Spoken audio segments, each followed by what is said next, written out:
I hope you are ready. We've gone over all of the news so far, and the problem is despite all of the optimism you had after Powell, people did take what your boy said, and they're like, wow, he downplayed consumer sentiment. He downplayed this and that, but it was very short-lived. So like we talked about, I think uncertainty is lower. You're going to have to work a little bit to get there to the bullishness.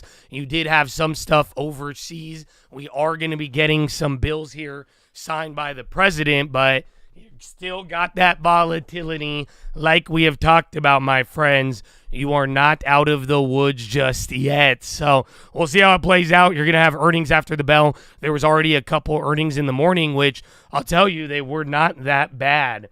So we'll see where it leads us all. But now we only got 2 minutes. All I am looking at today is going to be Nike, FedEx, Micron, Allstate, and then TLT. That is all I am going to be looking at. Couple of spies here and there.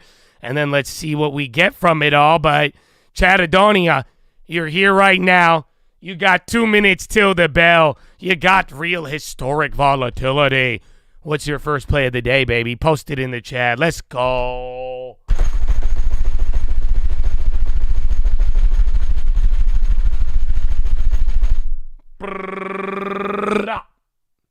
Long term, calls on the peach. DRI, watching Tesla, sitting on cash. Long term, getting the dividend deposit. Palantir puts, Broadcom, wait and see. QQQ, MNQ long, SPY puts on QQQ. SPY call, QQQ puts, MSTR. Apple, Nike puts. Long term, good morning. Sell Baba put, TLT, 93 call. Trump coin, Uncle calls. God bless you. Happy Thursday. SPY to the moon, adding more meta, hopefully cutting shy options. Fidelity is awful. Oh no, adding more meta, working and listening. Baba, QQQ, good morning. Tesla puts, rapid fire, right buying ARR, Samsung, and the final plays.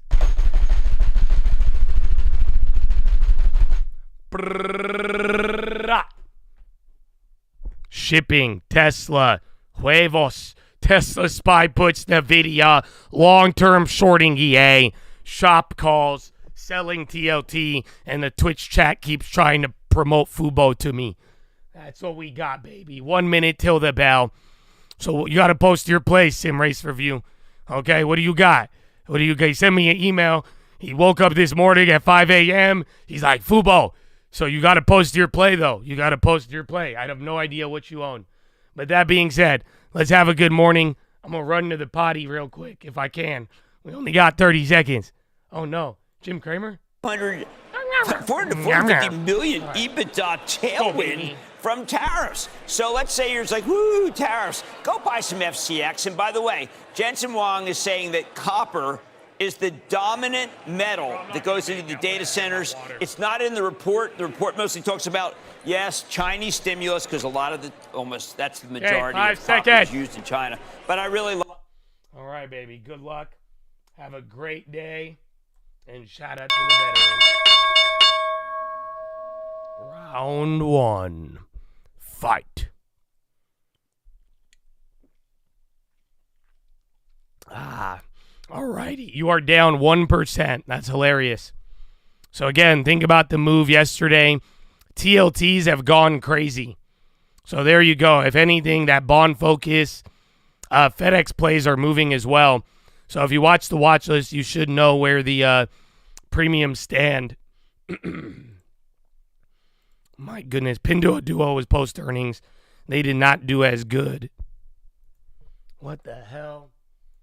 Yeah, bro, TLT is insane. All right, we'll take it. We will take it. Are those the puts? Yeah, FedEx puts are kind of trying to climb right now. Like I said yesterday, those are the only ones that were down. About Powell, yeah, we saw that last night. TLT, honestly, I'd focus on that for a little. Only problem is they're already up anywhere from like 100 to 300%, depending on how close to the money and time. My goodness. 570. The SPY plays got work yesterday. The free ones. The shitty ones went down. I hope you made them free. But the one I was up like 300% on, that one already came down. My goodness. All right. Microsoft. Nasdaq's down 1, Russell's down 1, and S&P down 3/4. Yeah, the April TLTs are crazy. All of them. I'm surprised. But then again, you see how it is leading today. German defense minister to consult U.S. weapons system. Flip. All right.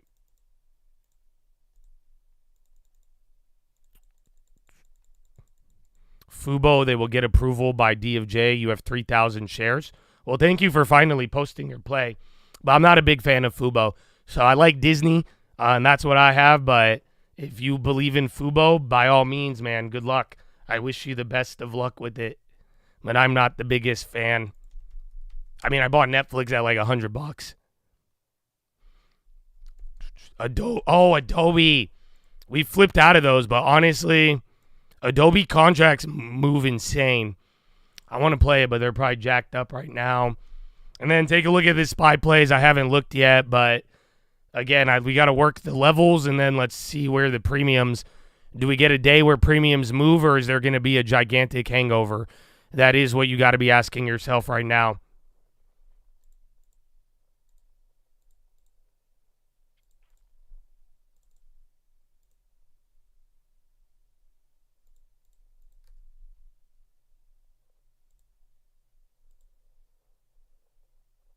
All right. I got me a play. I don't like it, but I got one.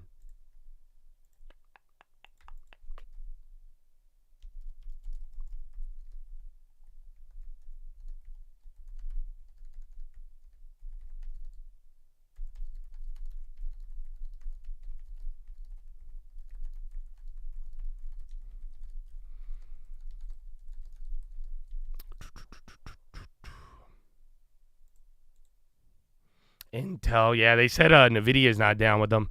Something like that. Pinduoduo's going up. All right, well, shit, my plays already went up. Okay, I want to look at Pinduoduo. I don't have one of those. Let's see, Intel.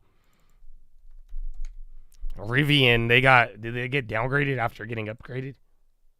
And then, honestly, on some plays, be very intentional. Whatever you're looking at, just remember, you either got to go weekly or you start punting and make sure you get time so that you could carry this into next week. And you're about to go through earnings and all of that too. I don't know why Baba does that. It's weird. Only when it like moves a lot. Again, all China names, they are down a lot here. Damn, bro. Pinduoduo is still mad expensive. Well, I guess it's at break even right now. So if you wanted to play Pinduoduo yesterday, you can now get all of the calls and puts without any earnings premium. Like, literally. So 2 standard deviations is now cut in half.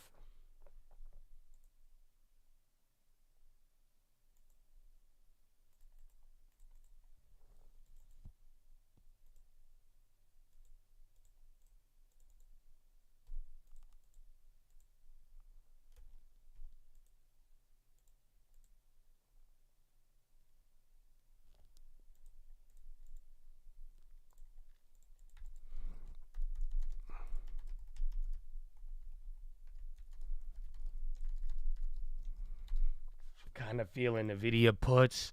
I'll check the premiums. They were good. I closed out of them on Monday. They held up. Get time. That's it. Wait a little bit. If it melts, I haven't looked at premium, but last time I waited till it was higher last week, I bought those puts, and they held up better than a lot of plays. I was very, very surprised. But yeah, NVIDIA's going up, though, so that should lift you a little bit. Nasdaq's only down by 0.3 now. Again, we were down near like 1% earlier. Actually looks kind of vertical on NVIDIA. The puts are wash. Let's see. Yeah, they're not at the lows just yet. I'm looking at next week, but they haven't plummeted like yesterday. You got like 20% pretty much. You could either take them now or you wait a little bit if you want a better deal, but it's not the worst. I just think time near the money, you'll be better off than not, unless it just monster rips.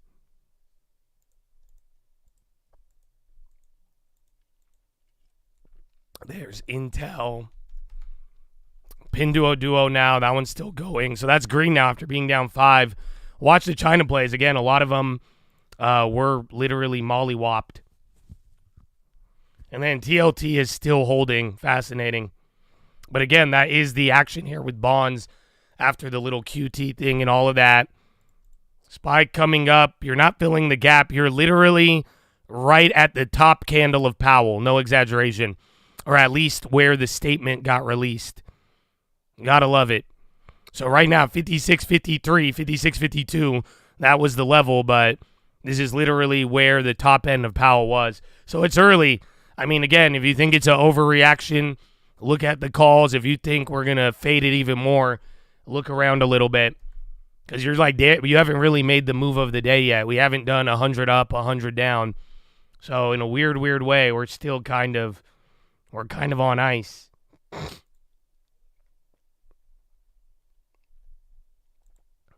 Oh, yeah. Yeah, so calls are work. The puts are expensive. They're like a little cheaper than yesterday's lows, but they already got a good jump in the morning off that gap. Yeah, Nike's both like expensive, but it just doesn't move. Like both sides got washed on the week. This is the one I didn't play. But that's what I'm saying. Like if you go look at calls and puts, the weird part's going to be this spread, but I think the way you lose on Nike, it doesn't do anything. But both calls and puts, at least from Monday till now, they are cheaper. AMD on the high. Yeah, AMD's in the green. Again, so is NVIDIA. The side of your house blew up? Oh, would I consider flipping it? I mean, if it needs like a lot of rebuilding, I would kind of be hesitant, but send me the address and I'll take a look. Yo, Micron. Again, Micron premiums suck. Both calls and puts, I'm down on those. Calls are down 30, puts are down 50 from beginning of the week, but then it has a weird spread. Check Baba. It dropped down. Is it starting to move up? Are you just excited today? There's Pinduoduo. That was the earnings. And now Netflix win. They're on the high. Citi. And then Shopify.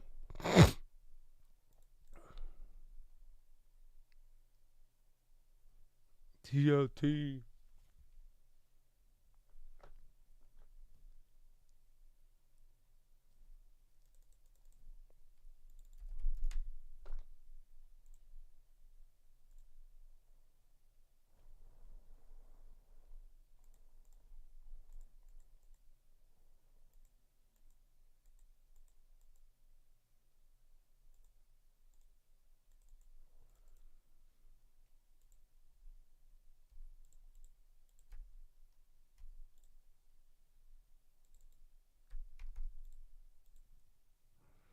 Citi on the low. Or on the high, excuse me.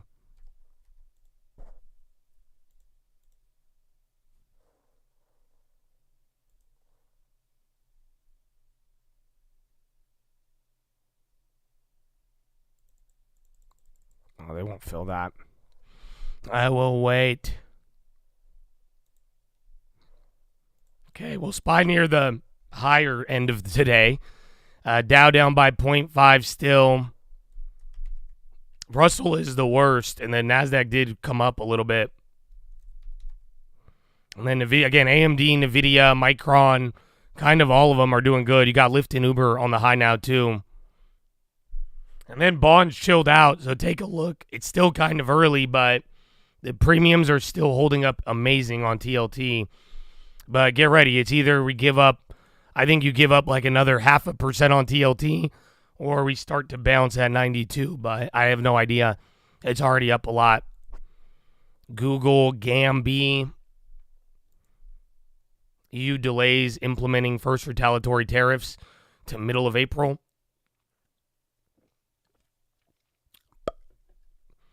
All right, where's the long term? I would like to look at the long term.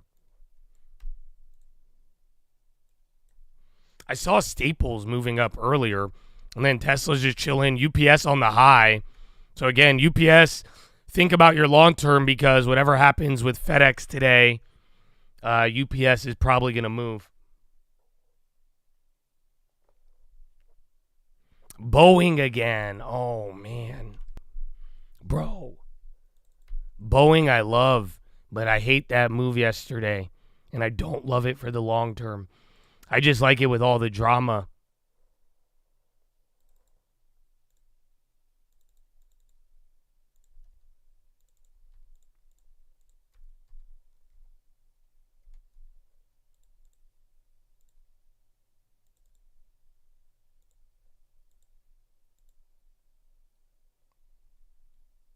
Perfect. Perfect.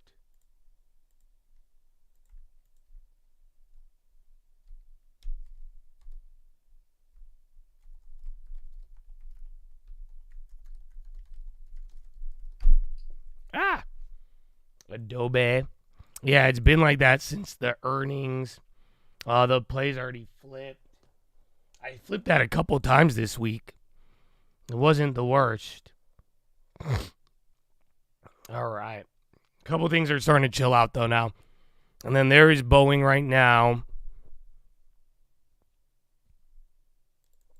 You think they're going to gut USPS for, I mean, maybe. People have talked about it. They even reached out to Doge, though, to help save money. MSTR on the high. And then SPY near the high, bonds near the low. So literally you gap down on stocks, gapped up in bonds. Start off the morning, they're both just giving up the opposite.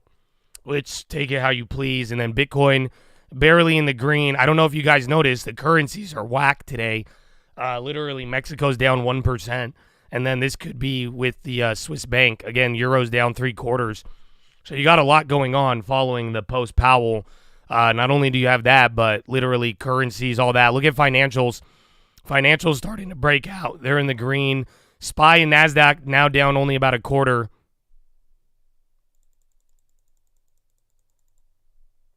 Maersk. The Maersk.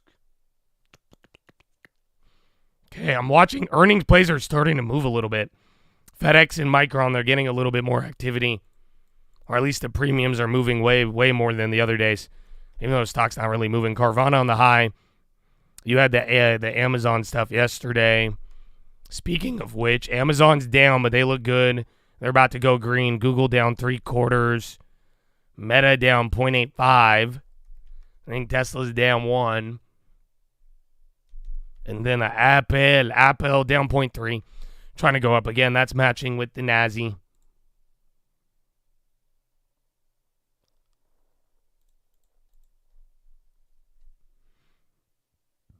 Yeah, TLTs are still holding.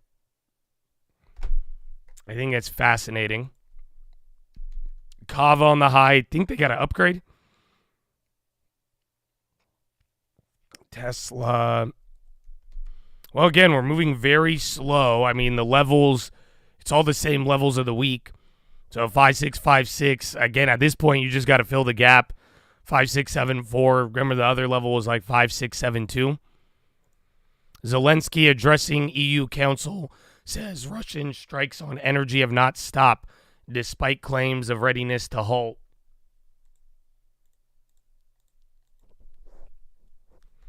Uber. Lyft was moving up, and then banks again, JP Morgan, as well as XLF. Zelensky asked EU allies for at least 5 billion euros for artillery shells as soon as possible. Do you guys have it?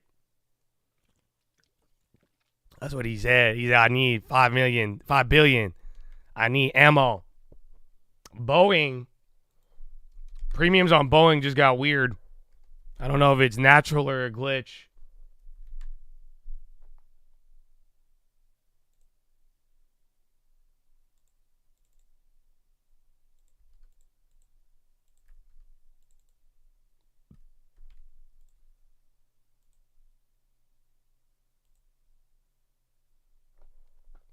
Trump crypto, I heard that today. Crypto and then Department of Education. Meta on the high. Meta and then Zillow. Yeah, Meta's finally green. Like, finally. It's actually moving. And then, yeah, Zillow started to pop up there. Again, Citi. Wow, where's Morgan Stanley? Oh, it's at 120? Fuck, we should have held that. Zelensky says Europe needs tech independence, including weapons manufacturing.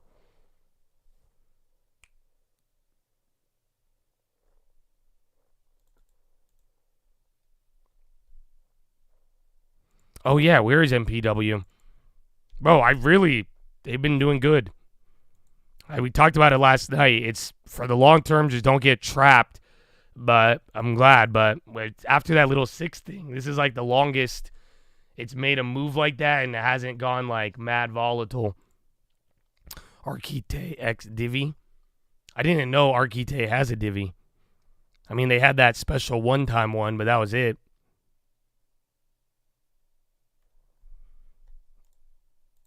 Okay, bonds are kind of leveling out here. I don't think it's meaningful yet. You just keep doing this melt. A lot of just cash open, moving around, but NASDAQ and SPY are close to going green. You're about 0.1%. We've been here for about 17 minutes. I'll get you guys a composition update here in a cup and 15.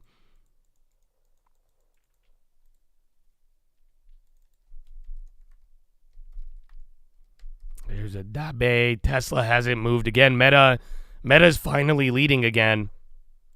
Happy Friday, Junior. Amen, baby. I hope you are doing good. Zelensky says there are serious difficulties in opening EU accession negotiating clusters. Oh. Yeah, you will have real estate data here in about 12 minutes. I think there's another set, too. You're going to get a little more than just real estate.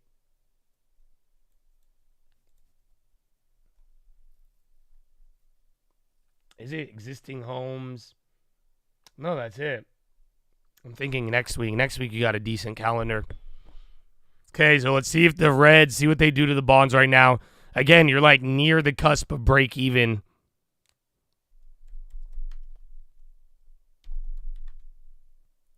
Do I think O is expensive? I haven't looked at it. I think it's a little higher than where I bought it. But after all of these bond moves, remember, REITs, all that matters is bond stability.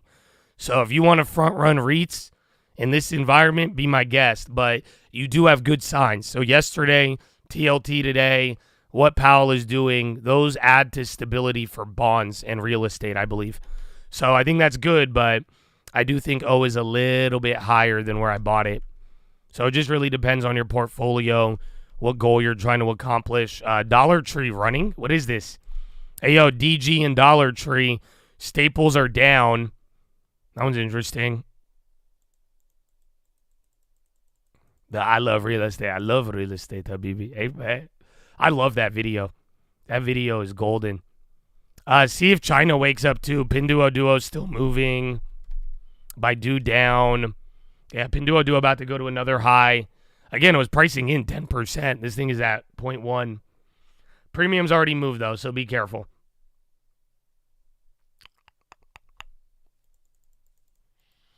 No, I think, like I said yesterday, you guys just got to work through what got you here. Like I said, I do believe that uncertainty has dropped. Even people acknowledged it, but now they're trying to still kind of fight a little. So I think the market, we got end of quarter. You have this looming tariffs coming up. So you got to work your way to the bullishness and the bounce. But at the end of the day, I do think that uncertainty has declined. I think Powell brought in a certain amount of reality that I think kind of changed the situation a little bit. So all in all, I think give it time, be patient, but don't let the little moves kind of shake you out of a broad move. You know, be aware of the broad move, and I think that is where we're going to, go a long, long way.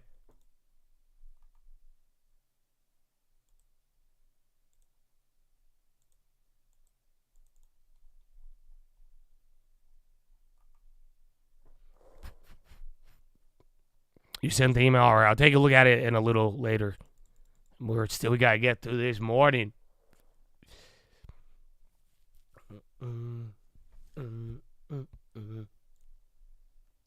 What date is that?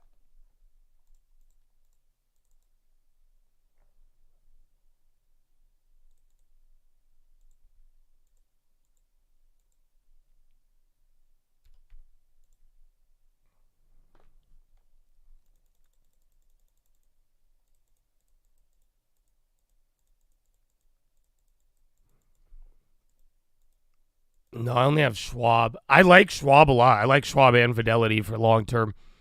So whichever, doesn't really matter. It's preference. But I do like Fidelity's money market.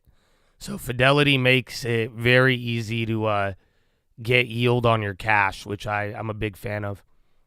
Schwab, you gotta work a little harder. What is that? Adabe again? Adabe. Those Adabes will not move, bro. Big spreads. Pinduo Duo again. That sucks.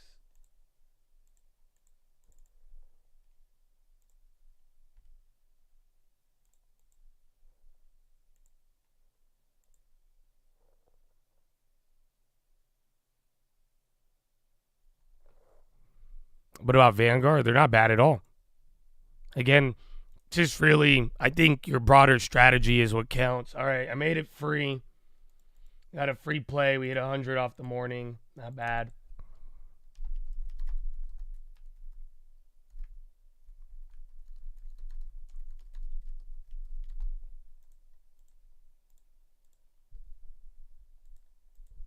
Okay.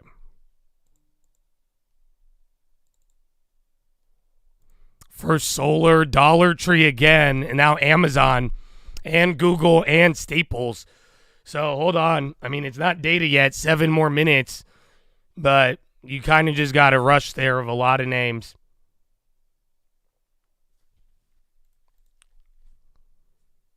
Yeah, I want to double dip on the bonds, but it's kind of difficult. It's not as easy, Habibi. But again, bonds are still chilling. There's this SPY. NASDAQ is about to go green. Let's take a look at some of the plays. Mexico Airbud travels to Washington for trade talks. So you got a little subtle headline right now. You have a trade advisor from Mexico coming to the United States. Calls are near the highest, though, so I don't know. You could go for the, shitty ones if you really want, but at the end of the day, it's a little limited. Or they're up. I'm kind of down, but let me see.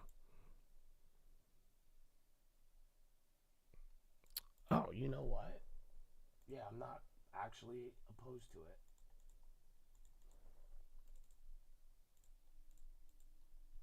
We hit the first one. We're going to go with the small one. Very small for tomorrow. I'm not going with the daily.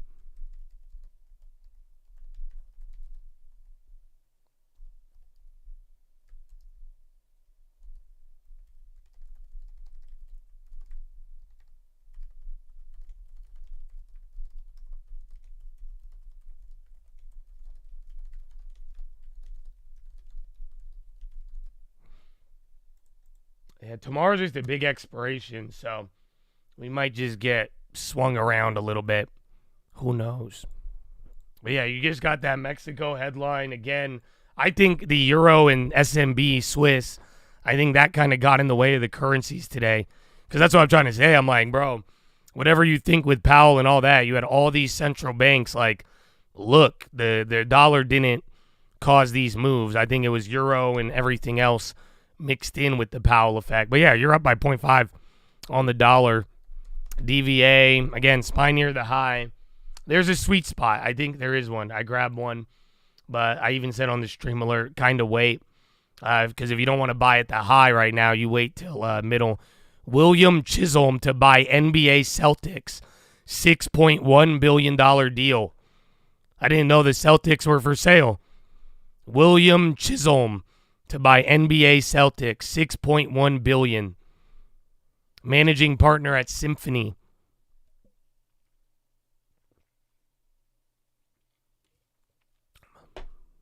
Is it annoying if you continue to email me off markets? No. Keep doing it.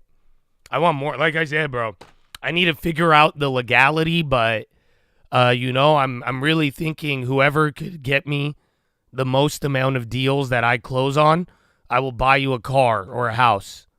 So, no, keep sending off markets. And if I do close on them, you will get paid. And I make sure you get your crib, too. Which I know you got, baby. Amen. All right. Still working your way up. Believe it or not, NVIDIA is starting to chill out. I think that's kind of funny. IWM still going. What's the other one? XLP. Yeah, those are even coming up too. Again, XLF already doing good. Yeah.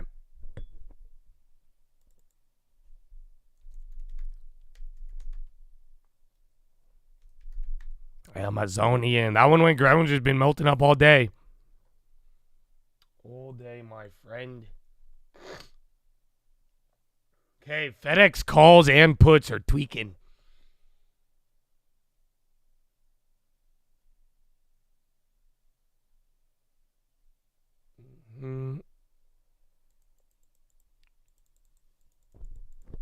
Normal to trade NVIDIA? Yeah.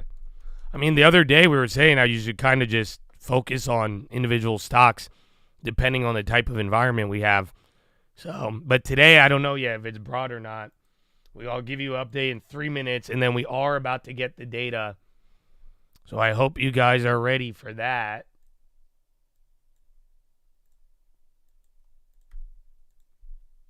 Yeah, it's Micron, FedEx, and Nike today. And there's one more, I believe, that I think I'm even missing. Qubits on the low, the VIX on the low. VIX is just getting mollywopped because then the VIX goes down on the up moves and then this little gap down and then run back up. This actually kills the VIX even more than if we just went straight up, believe it or not. All right, we'll get it. A minute and a half. Bonds will be...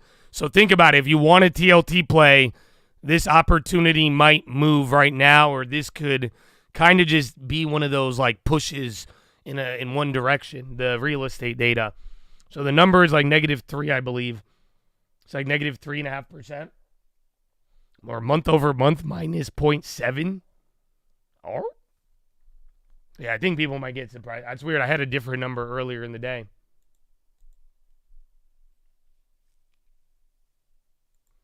All right, 1 minute. And then SPY going up there again. Like I said, you either wait or not. We grab one of those cheap melt-up plays, but make sure you get time. SPY's about to go green. Same with NASDAQ. Data comes out in 40 seconds.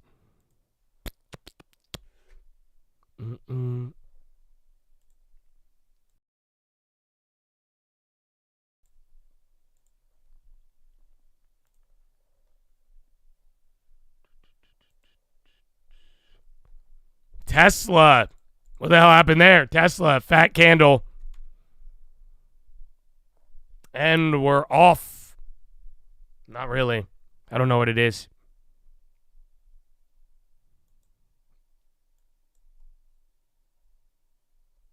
Yeah, Tesla's making a move, and then... Oh, I just saw a bunch of shit come out. Existing home sales, 4.26. Damn, they were strong. That's going to clap the bonds a little bit. So, shocker. That was positive data. So, literally 4.26 million, 4.2%. So, it was the highest real estate since November, pretty much. But granted, last print was pretty bad. And then leading index, -0.3. Estimate was -0.2. So, now you got good real estate data, slightly lower leading index, which could help the bonds. But I think the real estate data is going to hurt it. But yeah, you had good existing home sales, and now everything is green. Dow, Russell, or Dow, SPY, and NASDAQ. Russell is lagging behind a little bit. Well.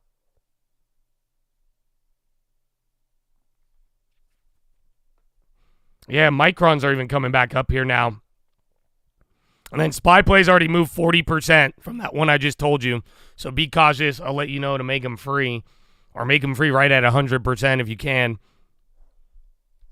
But yeah, good data. But watch out. Just today's weird. Every day's been weird. It may not be short-lived. You're looking, or may be short-lived. You're melting up right now. But just keep in mind, yesterday you had a big reaction and you saw it come down. You know, you got to let the uncertainty work its way through. But generally now, think of the consumer data. That was positive. I mean, real estate, I don't think people were expecting that after multiple bad real estate prints, but doesn't mean we're going to rip another 1%. But maybe it's the start. Who knows? Point is, play it, but don't get too jumpy. Secretary of Russia Council Shoigu says Russia will invite international security meeting to be held in Moscow in May. Volume, it was fake, but it's real. It wasn't that big, but you did get a volume pop.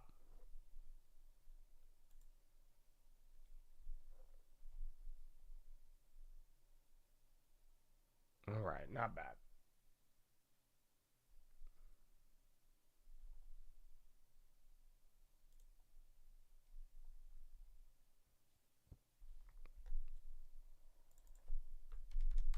No peace till May? Probably not. I think that is kind of negative if you read through the implications. Watch the bonds. So, again, you had leading index, which was also weaker. But then again, I think the real estate stuff is going to kind of get in. That's going to be at the foresight of all of it. It was good. Again, people thought it was going to decline by 3%. It went up by 4%. So you literally had 200,000 houses, 300,000 more houses sold. Remember, new builds were kind of getting washed earlier, so not bad, though. But now we just keep doing this post-Powell or not. Hilton and travel, VIX on the low. Again, currency's kind of chilled out there. You have now filled the gap. So now this is, where is it? This is where Powell's, right where the data came out, this is where Powell's speech started. And then now we're getting into the highs near where you had your final pops and where the speech ended. So you're working your way back up. Even the SPY plays from yesterday, are those coming back up? Yeah, I'm still down on them, but they're up. So remember that one near the money? That one came back to life. The shitty ones I just told you are up 67 right now. So not bad. Hopefully you got something. Either way, I don't feel confident. Like I'm saying, you saw how we moved around today. I would be kind of prepared for just, I thought this was bullish. I thought this was bearish. I wouldn't be surprised by any of those effects. By making it free, I get my money back. So if I spend $100 on two of them and it goes up, I sell one of them for $100 and I get all my money back, and then I have one for free. Mod announces 12 million private placement. You got the dude on the phone. He picked up. Well, start again. We start with like 70% pretty much. But, yeah, if he's down to sell it, ask him what price.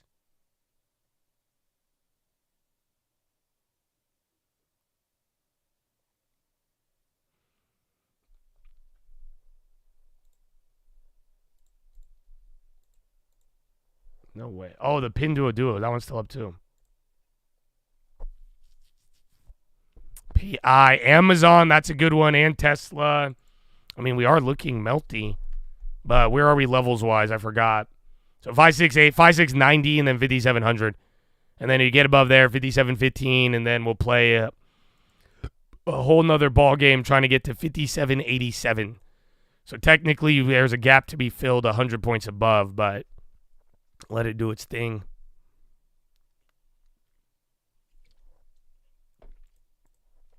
Dominion P-Rax. FedEx. Meta's going crazy. I mean, every day it just wouldn't move, and then the day it does move, it unleashes. But yeah, it's up 2.5. Amazon look good too. You're kind of coming down now, so you literally got a point and a half off of the data. Surprisingly good real estate data. But then we'll see. And then bonds giving up half of the gain so far. The premiums are oddly still high on TLT. That, I think, is the interesting part.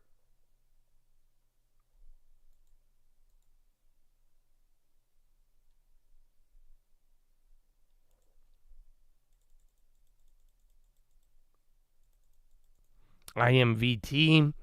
Popper. SPY still holding. Premiums are chilling a little bit on the SPY, but you need another candle up. Again, that data move picked up velocity. Is Bitcoin moving?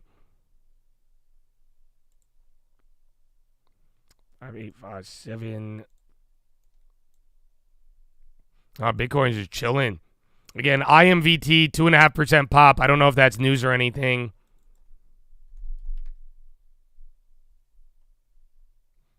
Why Powell was not hawkish.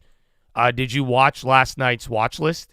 Because we did go in depth on a lot. I talked about credibility, the past, how Powell used this strategy even under Biden. So I think the watch list might have what you're looking for.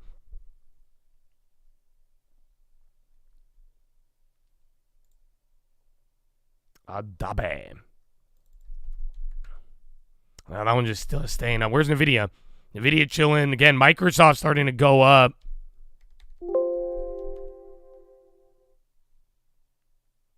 Mishan. What up, baby? Good morning. You want to short it? I mean, I in a weird way, I would just probably buy the VIX. That's what I was trying to do yesterday. But then I took my loss and I got out of it when it wasn't there. But I like that. U.S. Treasury sanctions Chinese individual crude oil tankers. Are we moving the watch list? I don't know. Just follow along if it's important to you. And turn on the bell. And if you don't get notified, blame YouTube. And yeah, but I'm going to put that responsibility on you if you care and then get a long term. Amen. City again, banks. Shogu will invite international. They're reiterating the May. They're trying to do a May peace meeting or a May war meeting in Russia. Come on. Those spies, they went up a ton and then they chilled. This little break there slowed down that of the monies.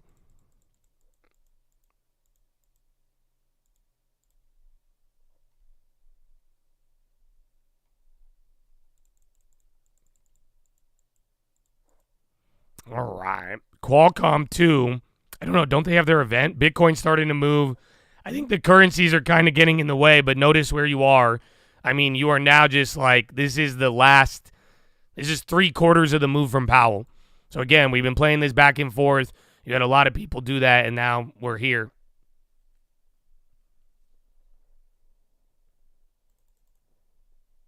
Trump to deliver virtual remarks today at 10:40 a.m., a.k.a. that's going to be Bitcoin. I'm pretty sure. So, yeah, but 10:40 a.m., there's Microsoft. High ticker, fully gassed now. My goodness. Not that. But did you watch the watch list last night? I don't think you did. So, I would just go watch it, and then I think your question will be answered or give you a better insight. It's pre-recorded? Oh, that'll suck. That'll be a dud. Nibix.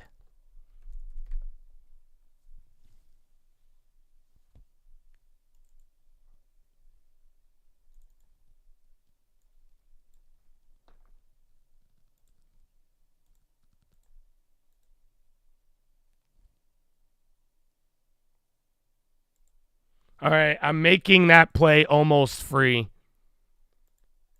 So it's not 100%, but I'm going to just trim one of them because it's out of the money.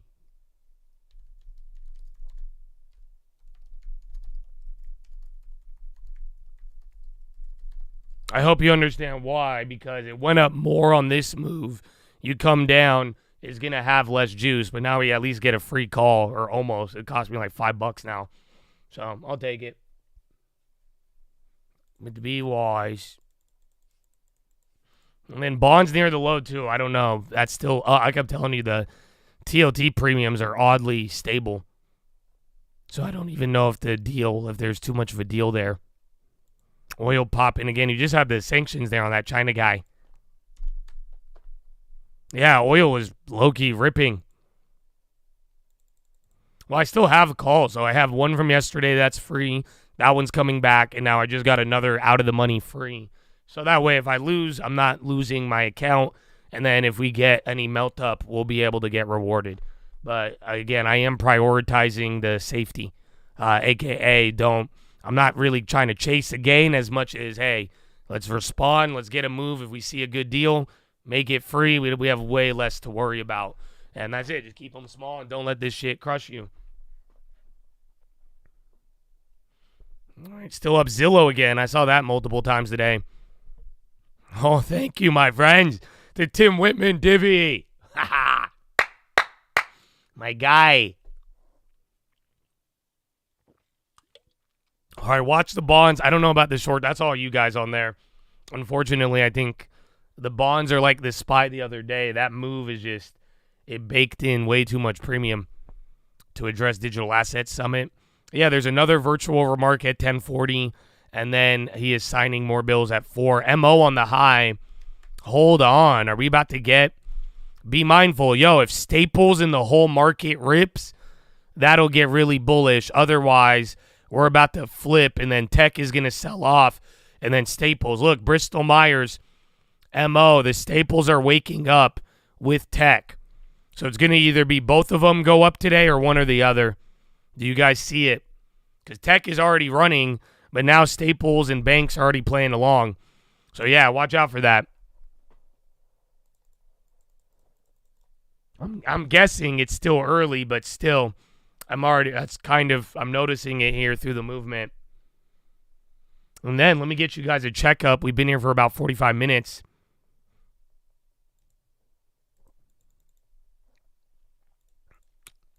So Dow Jones, 21 in the green, 9 in the red. Not too bad. NASDAQ 100, 50 in the green, 51 in the red. Oh, yeah, you could do anything today. Damn. So you're half and half right now. So NASDAQ is 50-50. It just flipped green after the data. And then the SPY, 260 green, 239 in the red. So, yeah, bro, the Dow actually, so Staples are leaning. The Dow has a little bit more favorability today. Otherwise, NASDAQ and SPY, it's about 50-50, which is kind of interesting. But then again, we just went through Powell, 1% up, 1% down, and now we're doing all this other stuff.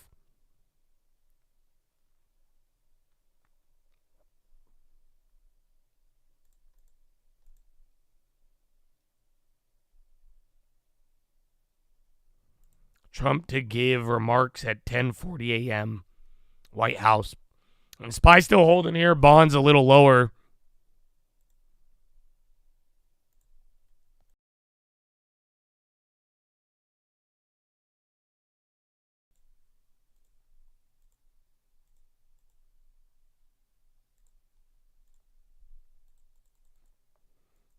CLEU. I didn't look at equal weight. Let's see.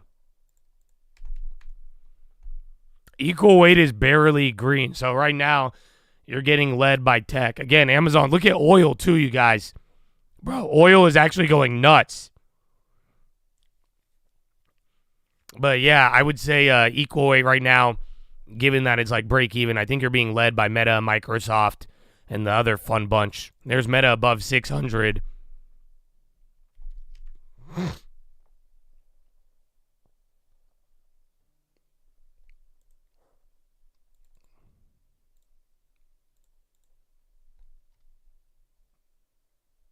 Fitch. Oh, yeah, Lennar.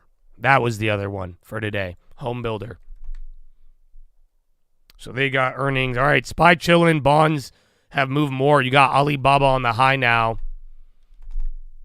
So see if that could go. First little red. Oh, yeah, maybe, dude, because Zuckerberg went to the White House and then we didn't hear anything. So maybe, bro. I don't know. But I do remember him going, but then we haven't gotten any, like, headline. No, you definitely made me a better investor working on trying to get the first. Oh! Amen, baby. In the first super chat, let's go. Are you not? I had a Umar trying to buy a house in Atlanta. I hope that wasn't you. Don't buy that house. But other than that, bro, let's get it. Oh, and Peach Nation. And the SPY took a green and apple. Are you kidding me? Oh, and Bradley Fraser and the Peach. Jerome who? What? All that matters is 22. Jerome Powell flip-flop, not the Peach. That's all I'm saying. The Peach made his mind up, not Jerome Powell. I want to hear it from y'all. Peach was never transitory. It's all the way, baby. They don't feel me. They don't feel me. I mean, technically, yeah, wait. It is 10 a.m. Doesn't that mean we will be hearing Trump? Now that I think about it, we should get him in 20 minutes. So, yeah, a lot of things running now. You had that little stall, but now the melt-up continues. You have Apple supporting it a little bit. All right. Now Tesla again. All of them, bro. So big tech is already leading. Today's half and half.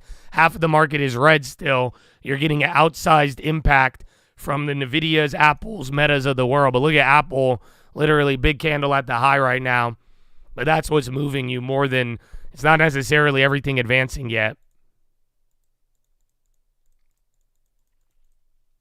Zelensky says Ukraine team to meet in Saudi on Monday. It would be a separate meeting from Russia.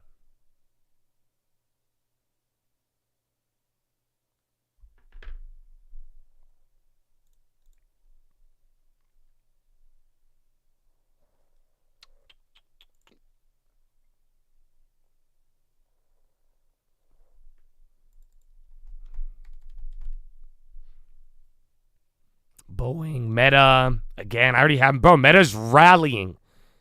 So again, it did nothing we were talking about this, but now it's starting to move up. 10:40 is the Trump speech on his schedule. His only schedule to speak 5 minutes, then Michael Saylor's the keynote at 11. That's great.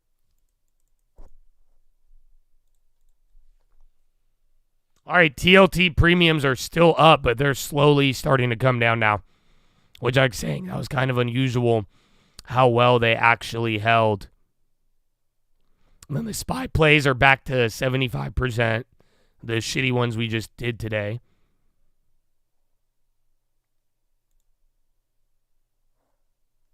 Bro, and I made a play this morning, but it's not. I'm going to just hook you guys up. Because if I sell out, it's going to run. But I don't like it anymore. So I love you. I only got like a 5% gain, but I think it's going to run. But I don't want to wait. For our love to me. Oh,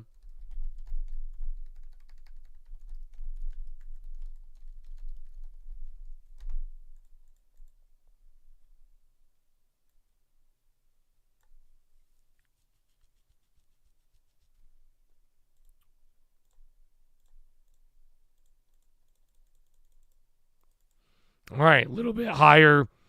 Move the premiums, but I think that one just kind of launched more of the big tech names, if anything.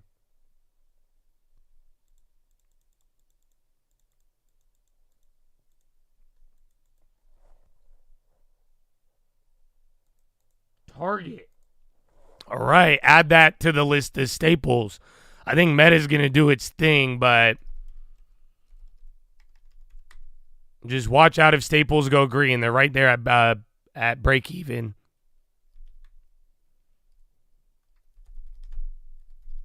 Nvidia's chilling, Intel chilling. Again, Amazon, Google, Microsoft, Apple, Meta. Those are the aggressive ones. You got quantum earnings today.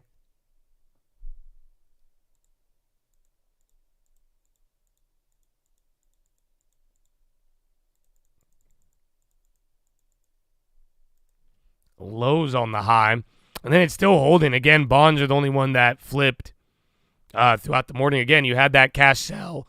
And then so far, it's just been one way. Are we above 5,700? Again, equal weight is barely in the green. Nah, you're not even there yet. So honestly, it's all cute. But even yesterday, that 5,700 might end up being either a really big support or resistance right now.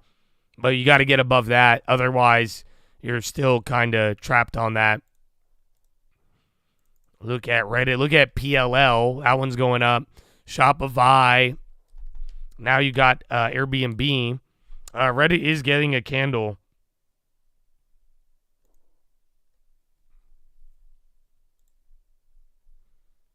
All right.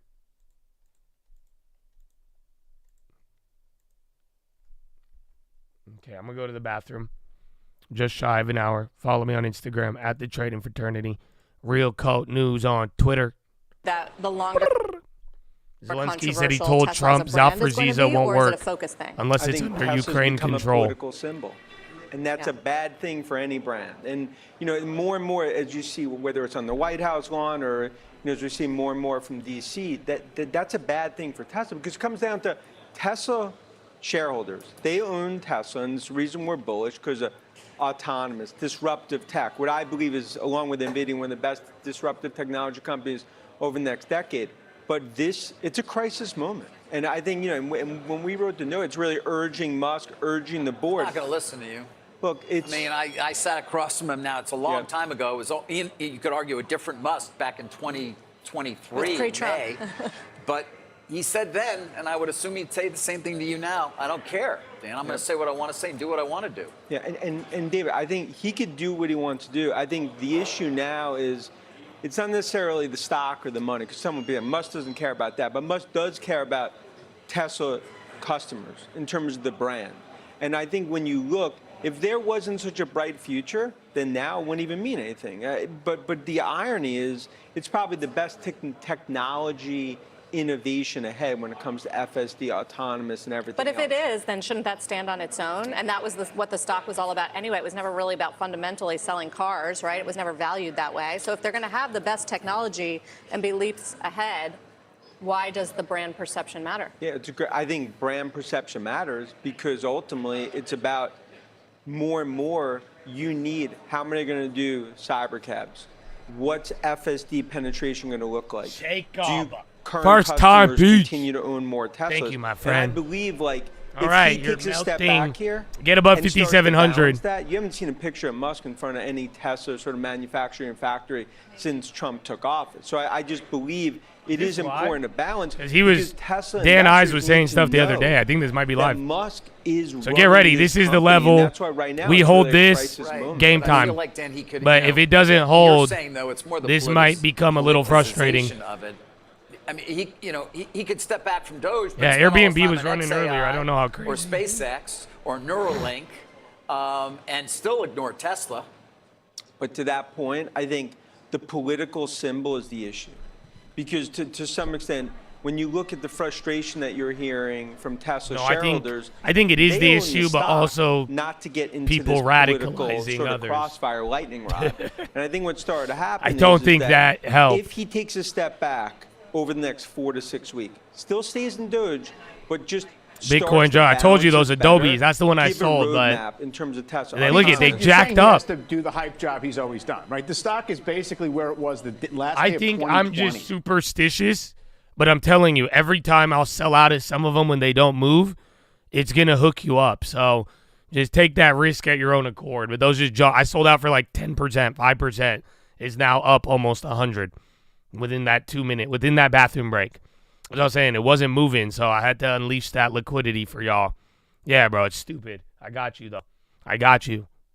Musk now he could continue to go down the path. Okay, get ready But for from a Tesla shareholder 5,700. perspective, I do believe this thing has gone into more of a crisis mode. Okay, so relative to brand and 5707 relative to the future. to And that's why I think 5709, longer and then term, it's the best 5715. disruptive technology out there, along with NVIDIA. But it's a moment of truth for Musk. 5729, Tesla right but now. realistically, you want Good question. I think, 5747, if you look, and then I do believe, 5765. like, the innovation That's that's it. happening underneath Musk. And then again, if you continues come to down from here, accelerate. that'll act as But a in resistance. terms of Elon, in terms of day to day, I think that's been part of the frustration for investors. But that was the case when he bought X and he was spending all the time on X. I even forgot to mention X. Yeah, of course. and People were worried about the distraction, and then Tesla shares ran up. But at that moment, Musk did take a step in terms of selling stock. He understood. He started to get more dialed in terms on the investor side. And I think the difference between when it came to that Twitter X versus this is the political conception of it, because that continues to be the brand issue.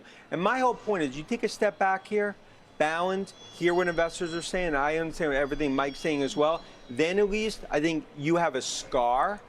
But if you continue down this path, that's where you have permanent brand damage, and that's the fear. And that's Thank you and for that's Baba why and we Intel. kinda, Hey, man, good work. the thousands of Go people work, that baby. we hear from to kind of put And out it's there. a long I journey, think it's worse so for keep Brand it up. Democrat, people lighting Tesla dealerships on fire, maybe than Tesla. But Dan, thank you. Yeah, thank you. Thank you, Dan Ives from Wedbush.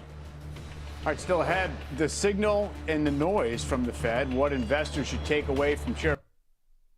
Yeah, I mean, again, I hope you guys are seeing it. I'm telling you, we need to work through the uncertainty, and it's just not going to be straight up or down like everybody wants. This is what I was telling you, even this morning. Again, you had good Powell, and they're like, no, cash open, and then look at what you're doing right now. You get what I'm saying? So you could even come down and go up, but this is uncertainty declining, but we still are going to have volatility. I hope you guys are getting it, because I don't want you to get confused by this, because I'm sure in this last hour it's already whipsawing people. And if we come back down, don't be surprised. You know what I'm saying? So it's just, you're playing this game, but we have to get through the end of the quarter, the earnings and all of that. But yesterday was a key event.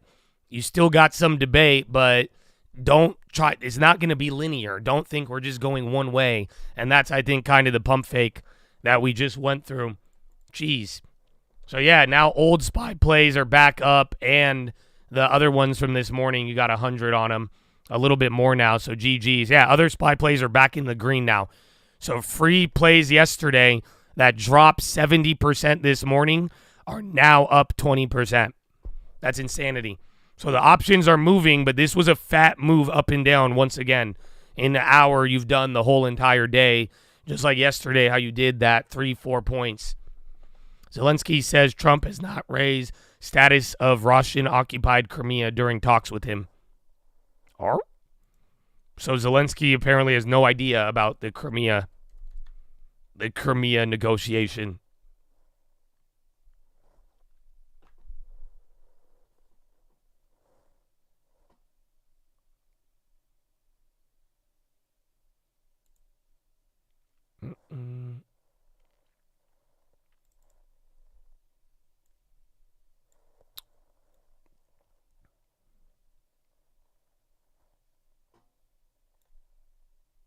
Oh, those are for only today.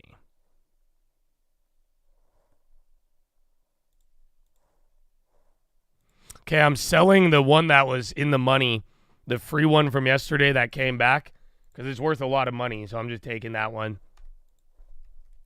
And then I have the last one from today.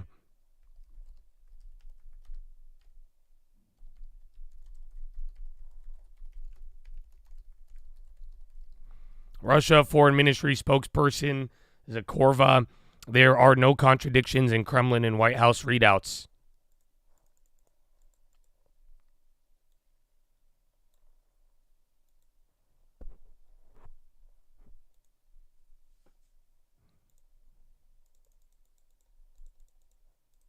Powell confirmed that volatility is here to stay. The only thing is certain is uncertainty. I think we watched different Powells then.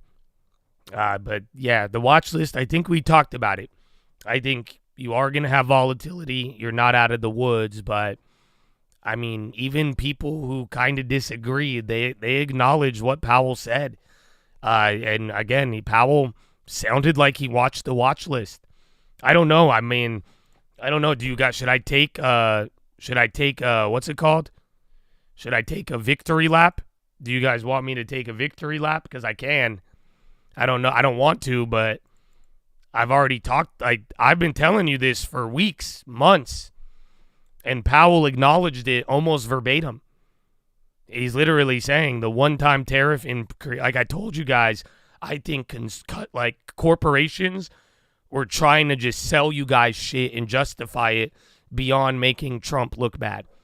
But now you have, from the words of the Fed, literally, and it's funny because he's using transitory, but yeah, it's not, he calmed a lot of things down with the tariff inflation.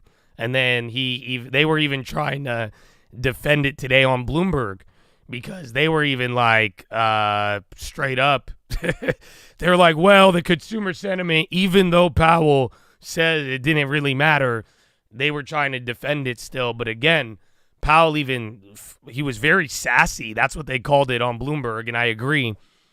He shot down all of these dumb ideas. So that's why I'm saying I don't really see what you're saying. I think Powell made a decisive shift, and he walked people back from the freak out. I think the sharp growth decline and everything else, that was appropriate, and it reflected what people are worried about. But he brought you back to reality, and that's why I'm very glad. It's weird, but because I didn't expect it, but this is what we've been saying for a very, very long time. So I hope you see the importance of the info that I give you, and I'm glad. I don't know. In a weird way, my hat's off to Powell.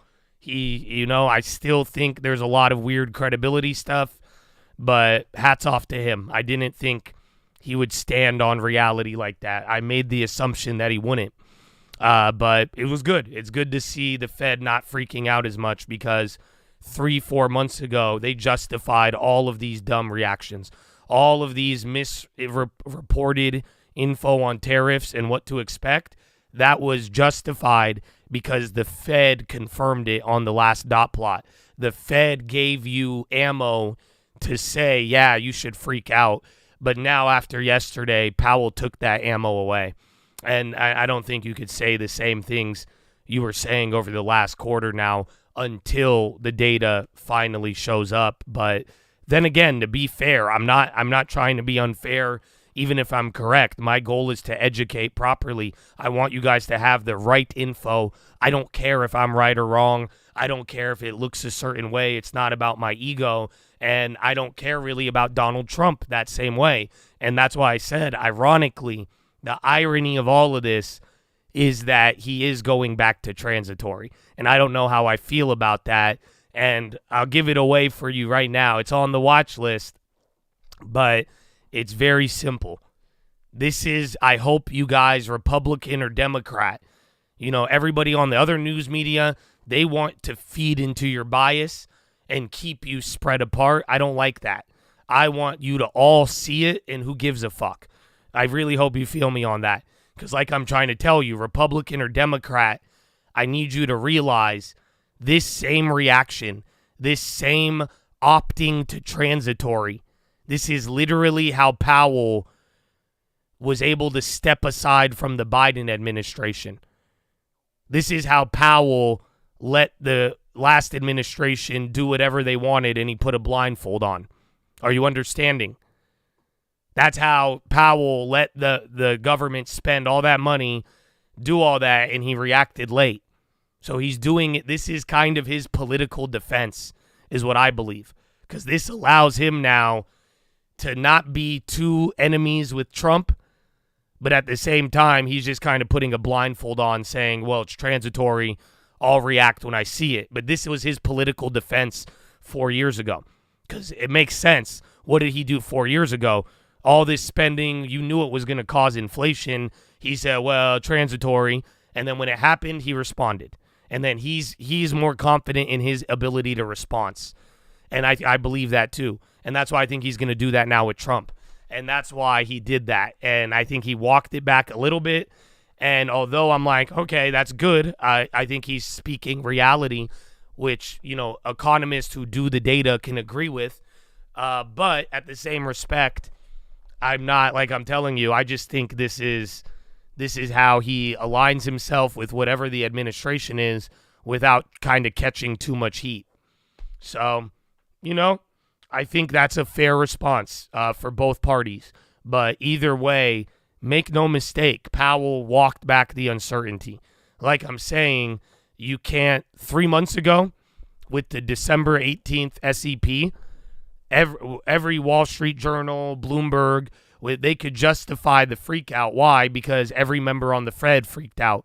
Even Powell freaked out. You could justify it.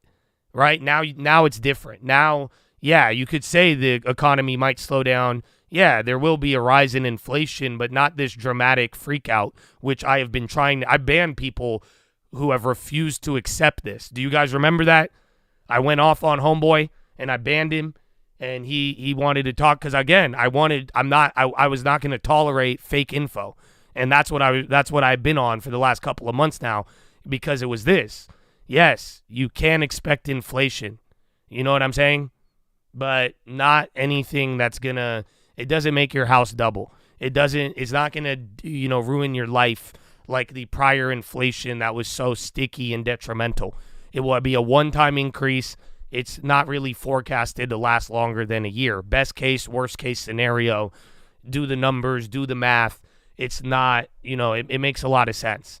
But that's why. So I think you could say that. The dot plot reflects that now, but this overshoot of fear, I think Powell walked us back for the edge by shooting down a lot of those narratives. It was all fun, man. I thought it was hilarious. Well, SPY popped. I cut one of my other plays, but the other ones are doing great. FedExes are now moving a little more. TLT still up, but they're fading a little bit. The first SPY play from today is up 100.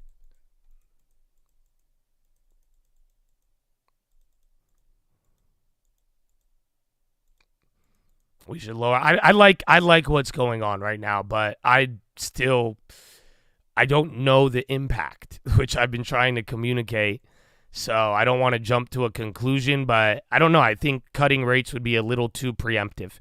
I don't think you should cut rates. I think maybe down the line, if the tariffs really hit hard and it really backfires, maybe. But even then, I think Powell is. I trust Powell's response. He's a bitch when it comes down to signaling, and he'll change his mind with no shame. But when shit hits the fan, he responds good, if that makes any sense. That's why I'm saying, like, worst case, do what you're doing now. Play the game, stall, close, literally close your eyes. And then that way, if they mess it up, you're just going to cut rates and swoop in. NVIDIA pop. I think we're going to get Trump any minute now, right?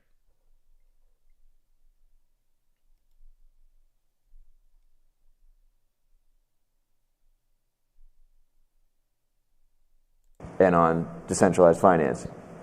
And so that, I think, resonates, but it does take a fair bit of education. And so we've been on that journey, and it's going to take, I think, more time. That's so cool, bro. One way that I didn't know Macaulay Culkin Culkin got into crypto like that. On the web. Shout out to Home Alone kid. Historically, at that's dope, bro. That's dope. But yeah, I think this is where Trump is going to be. So we'll find out. Snowflake, high ticker, absolutely running.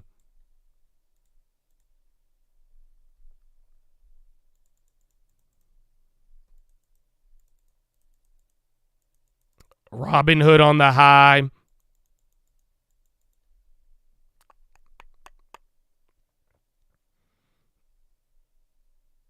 The Pinduoduos came down, made those free. Yeah, Boeing, it's stuck. I could get it unstuck. I'm not even kidding. You want me to unstick this shit? Oh, no, never mind. It's coming down. I'm telling you, if this stock stays pinned, all I have to do is sell it, and I'll get you 10%, 20% or more on your options. Someone try it. Like, not a recommendation, but I do really believe that. I'm starting to.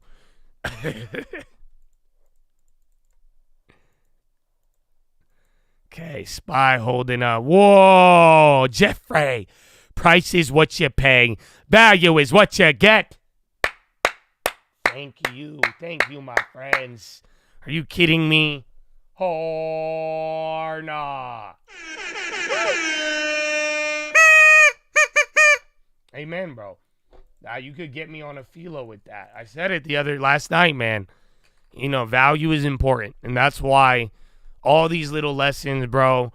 And when y'all see me, like, that's why we have to defend the truth. It's okay to be wrong, and it's okay to have your own ideas, but we need to have an objective truth. Otherwise, it makes it very hard to value things. I don't think you guys realize that. Some of you do. But those who have yet to get there yet is very crucial. That's why I'm saying knowing the economy, knowing how to, objectively, what would be the impacts of things, right? Like I'm saying, tariffs, trade, balances, currencies. You have to have that. If we can't value that and can't have objectivity, unfortunately, it makes it harder to know the value of anything. Data, info, all of it. So, amen, bro. Amen.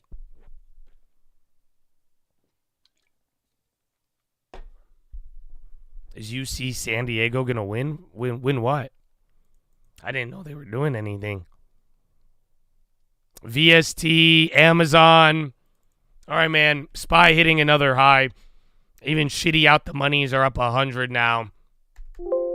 Yeah, that oil move, I don't know. In a weird way, is this oil move inflationary? I don't know if I'm sounding like Bloomberg, but this is a fat oil candle out of nowhere. I'm telling you, I know it's been weeks since we've seen oil like move up consistently intraday. I've seen it move pre and post, but I've never seen it move intraday in the last like 2 weeks to a month, maybe 2 months. I haven't seen it get a sticky rally and like go vertical. So I don't know if this is implying some of the optimism, euphoria, inflation, whatever it is, but we noticed that this morning, and I think it's still noticeable. But I have no idea. The weekly. Get time, brother. Because on any earnings play, I would just get an extra week. If you could handle it. Not a recommendation. All right, you're still going up. Maybe I should have held the near the money. But I got my other one. Many opportunities. Yeah, TLT invert, but that was a big one, you guys. You don't even get it. The media even hustled you this morning. Everybody, it went from it's good, because it was good. Again, Powell lowered uncertainty, and then everybody's like, nah. Then the Swiss franc, then you gap down, then they use this to, shuffle it around. But this is fat, bro. You just moved the bottom to top in an hour, 2 hours. Crazy. So either way, though, I still think there's going to be downside chop too. But for the most part, like what have I been telling you? If you want to get lost in the sauce, bro, they'll eat you alive right now. Too many liars, too many confusion, too many good and bad ideas, right? Very simple. Look at the broader picture. We either don't get a high of the year or you're bouncing wickedly off the 200-day moving average. That's it. That's how I want you to look at things, and I think you'll do good. And we even gave a update there for your long-term plan as well in cash. Amazon, tech, all going up. MP Dubs going down, and a couple of the other REITs, but literally your tech names all going high except for the earnings ones. Tesla stopped moving too. Finally, Meta goes up.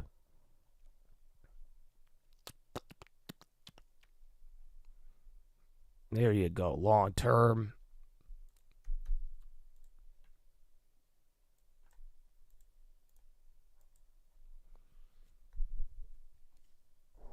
Toast.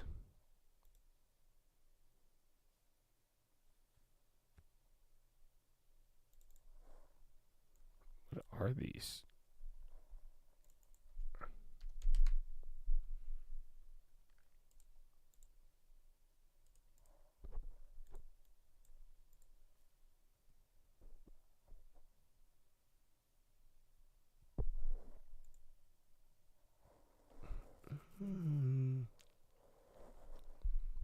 SPY 200 is 573. Thanks for that. So again, we're above. We got to get past 57.15. Like I said, baby level at like 57, like 29, I think, or 27. And then 57.44 to 57.62 to 69. 576 pretty much. So we'll see. Grab the 570 put. Good luck. Dude, I don't know. The VIX has been calling my name. It destroyed me yesterday, but not really. I just lost, but I was able to fumble that or parlay it. But I like the VIX for downside plays. I think I'm just weird.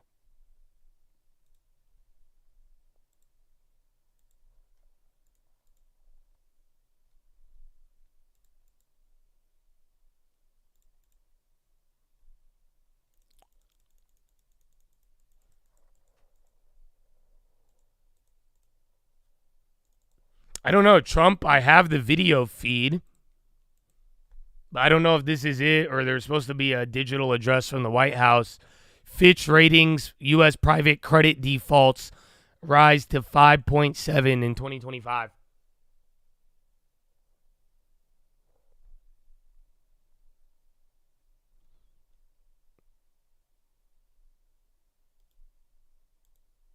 I see so many videos. Is this it? Foundation of modern finance.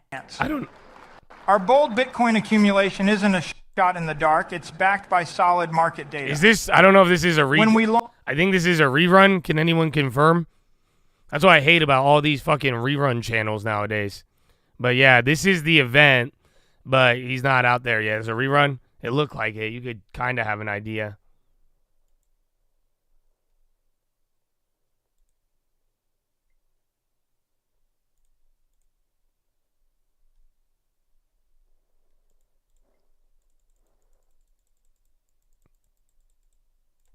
Funds need to show the big, yeah, you do actually. I didn't think about that. That quarter end rebalance, you're actually so right. Because I don't think anybody wants to show their clients underperformance on the quarter. So watch staples then. That means people are going to pick up staples. They already did. Good take, though.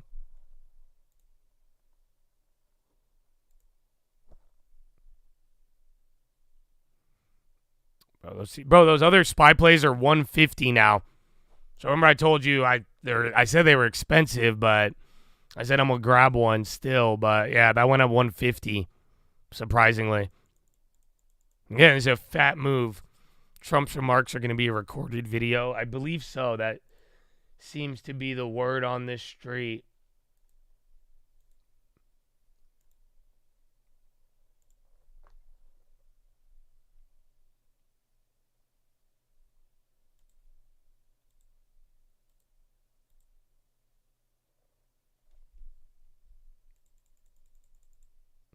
Wing on the high. High ticker is still gassing, bro.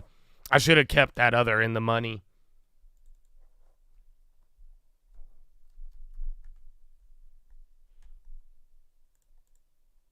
So the moving days at 573. That's funny. So right below here. But these are our points, like I'm saying. So 572.5 on SPY. 573.25. And then 576. Those are your next spots, pretty much.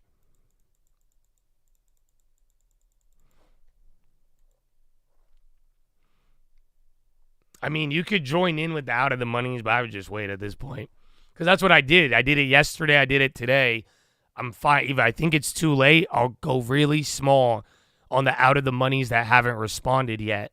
And that's kind of what I did today. I got a little closer, made sure it got time, but they were already, they were down still, but I was like, it's shit. But I kept it a lot smaller, and then it ended up working. And then that's why I sold out the one that I had that was more vulnerable with, and it was like 10x the value. And then that way we were good to go.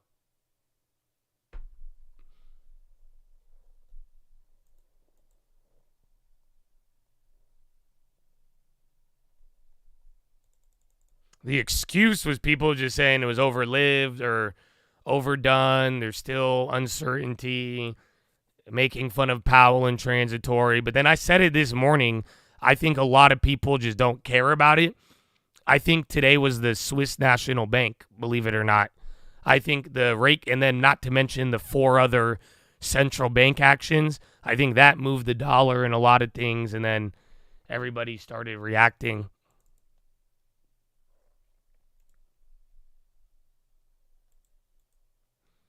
Well, look at that. Your little red. Let's see if you can actually break down. This changes the fucking melt up mode. So we'll see. And then, yeah, we are waiting on your boy. TLT just, I was on the real estate data. And in general, that was already, why do we hear this from our normie friends? This is crazy. What is this? Okay, I don't believe it. But my goal, and I think our goal should be to make that not even a topic of conversation, okay? By the way, I'm not talking about how many people have a Coinbase or a Binance account and own crypto assets. I'm talking about what Joe was talking about earlier, real use cases that drive the needle, real use cases of blockchain, global use cases of this technology. And hey, if you took an Uber or Lyft here today, That was a phenomenal use case to leverage cloud computing on the back end, okay? And it was a seamless experience. We need these experiences in Web3 so we can get across the chasm, okay? So this is, a very old chart here. Jeffrey Moore wrote this a long time ago. It's still true, okay? So who's familiar with this, crossing the chasm? Okay, we have some hands. So you have your early adopters are frankly your tech enthusiasts, okay? This is the early market. You then eventually hit this chasm. Nice to meet you. And you have to get through it or you'll fail. But if you get through it, there's a tremendous trajectory because the pragmatists and the conservatives come soon after. It caught my attention. attention. In the late majority. Now, in order to get there, you also have to have great UX. I worked in mobile back in 2005. We had, it was a good technology. We had 92 of the Fortune 100 using this product. The only highly used product was email because nothing else worked well on mobile. We had all these other business applications. No one used them.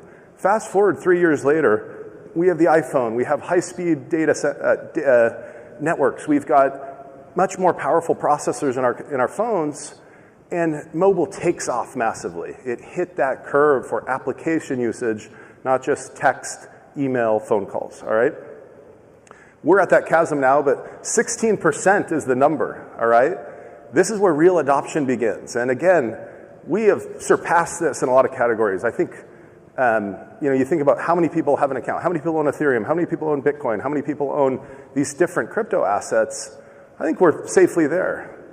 Let's look at gaming. Scale is one of the largest gaming blockchains in the world. We are a mass adoption blockchain. We're built for user experience, okay? Gaming now has over 30 million people a day hitting the blockchain. I think we need to applaud ourselves for this. It used to be thousands a couple of years ago. We've been on an exponential curve. But there are 3 billion people that play video games every day. So we're only 1% adoption, not 16%. But the good news is once you're at 1, it's much easier to get to 16. It's much harder to get from 0 to 1 in these spaces.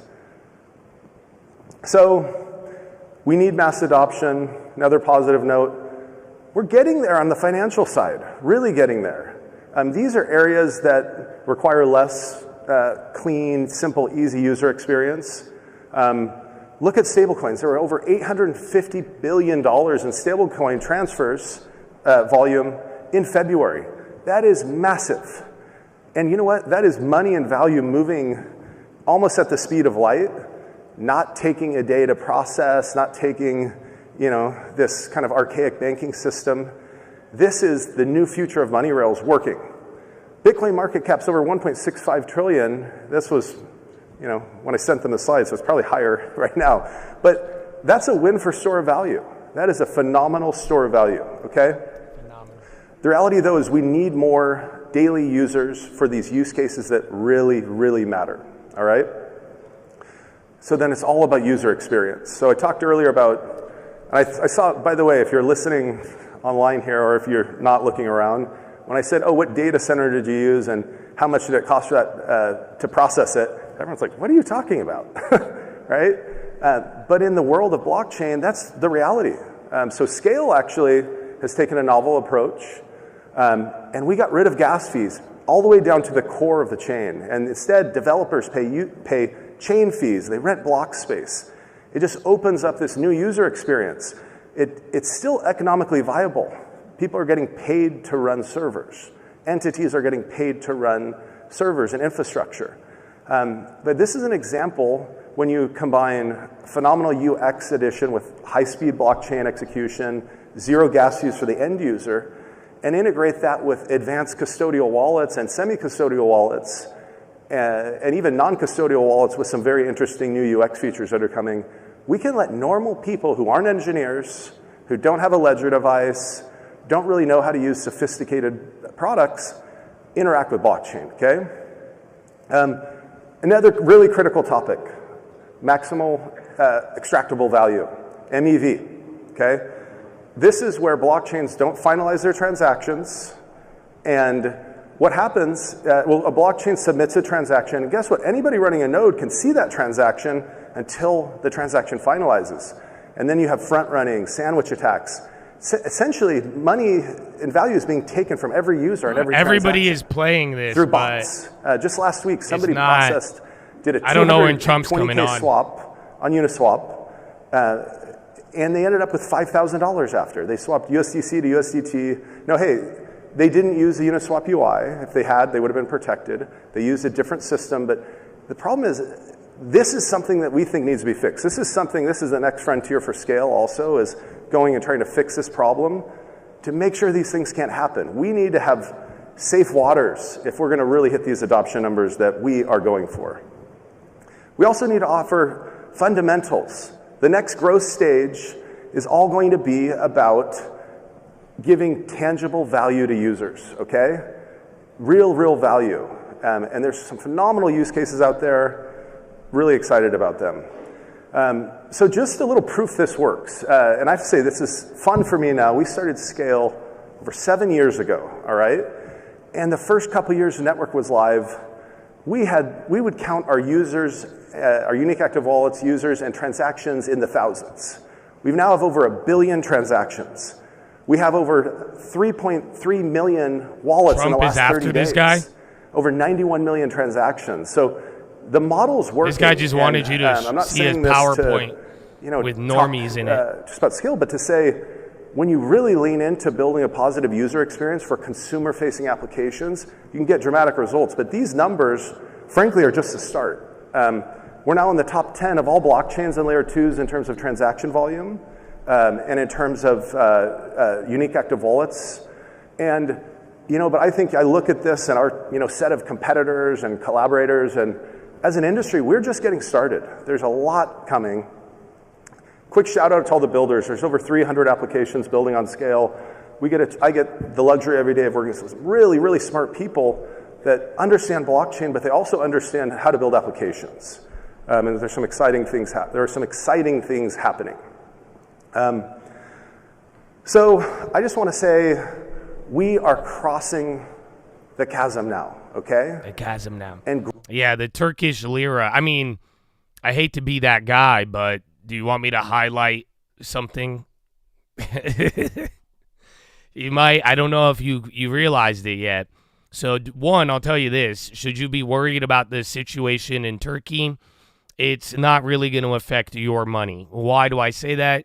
Because we, over the last 5 to 10 years, we've had multiple issues with the Turkish lira. When you've had all these problems, massive inflation, it doesn't really have a spillover effect.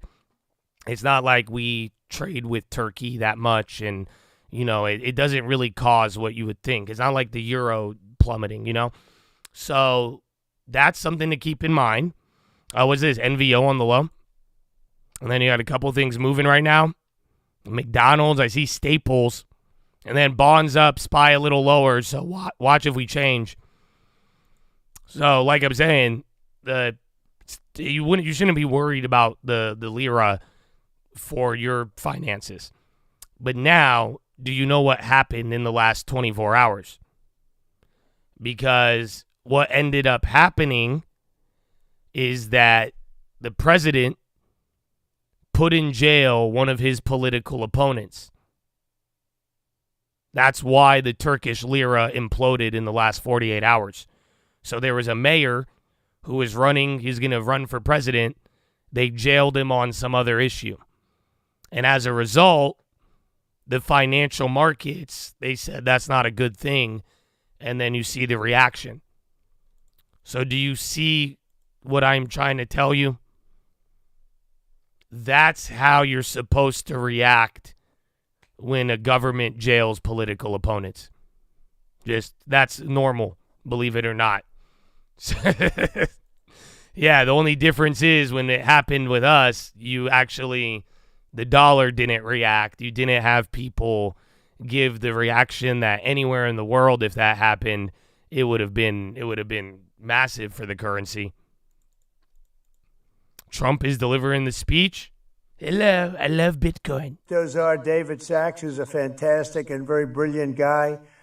That same week, I signed an order creating the brand new strategic Bitcoin reserve and the U.S. digital asset stockpile, which will allow the federal government to maximize the value of its holdings instead of foolishly selling them for a fraction of their long-term value, which is exactly what Biden did. He got a fraction of their value. We're ending the last administration's regulatory war on crypto and Bitcoin, and that includes stopping the lawless Operation Choke Point 2.0. Operation Choke Point went beyond regulation, and I mean far beyond. It was a form of lawfare through government weaponization. Frankly, it was a disgrace. But as of January 20th, 2025, all of that is over. Hey, yo, City. I've also called on Congress to pass landmark legislation creating simple, common-sense rules for stablecoins and market structure. With the right legal framework, institutions large and small will be liberated to invest, innovate, banks. That and could take be part why. in one of the most exciting technological revolutions in modern history. It's so big, it's, I think, as big as you can get. Pioneers like you will be able to improve our bank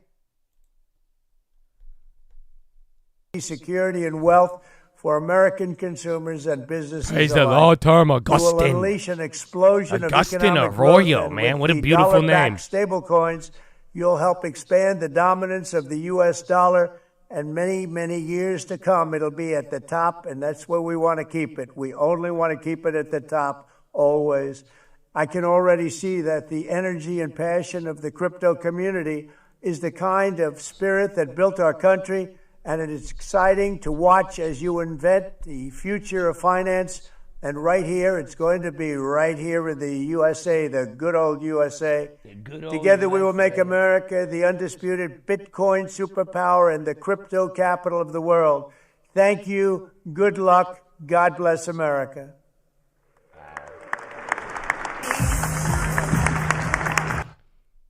So that was it. That was just like, that's like when your favorite rapper gets on a feature track, you know?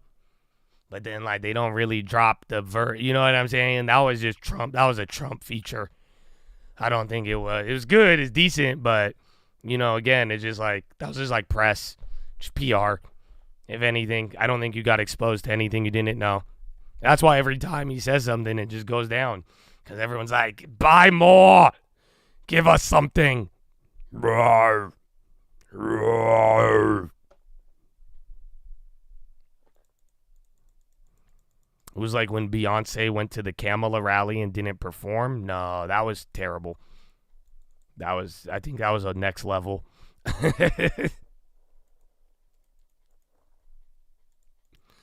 Dow long, it's killing it actually. Dow is the leader. And Russell came back. You had a nice little pullback here, but so that stops the full-blown like vertical melt up, but you're still kind of holding that pattern again. 5,700, so you went above it. We set a new high between, or actually, no, you were right below it. So, yeah, we're, like I told you, if this doesn't hold, though, this is all fun and games for now, but I still think we're in volatility, no matter what we think is happening. So, we will see. Nah, Euro closed at an hour and a half. I think after this week, it goes back. I'm not sure, but, yeah.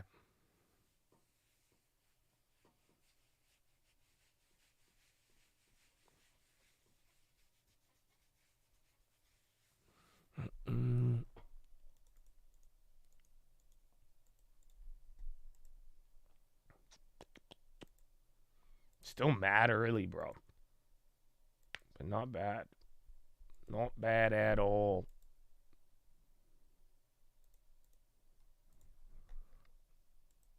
It's already Friday, Junior. Now, Euro, I think they have it. They might. Possible VIX play, yeah, I'd like it. I have one on the screen I'm looking at, but we'll just kind of wait. But I do think I don't know, because I like if there's a moment with headlines to play a spy put or like play the momentum. If there's a cheap one, I'll go for it. But kind of like I've been talking about here, I do think the VIX for any surprise, I think that could go up a lot, but also it could die.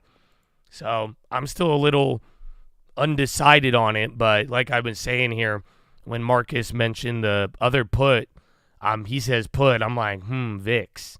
Because again, I tried to play it yesterday, it didn't work. I pivoted to the calls after Powell started speaking, but I think the VIX is interesting at these levels and where we're at with the market. But then again, if we bounce off the 200-day, the VIX is going to die. But on the way of like figuring out this volatility, we may have a couple of volatility bursts, but I think it's hard to play. It's not easy. So if you find one, let me know, and I'll tell you if I get near them. White House Press Secretary Leavitt says Trump will ensure harsh penalties for Tesla attacks. I don't know. Does that help Tesla? I forgot. We have that Tesla rollover. Where are those at? Those hit yesterday and then came right back down. Oh, yeah, those are crushed.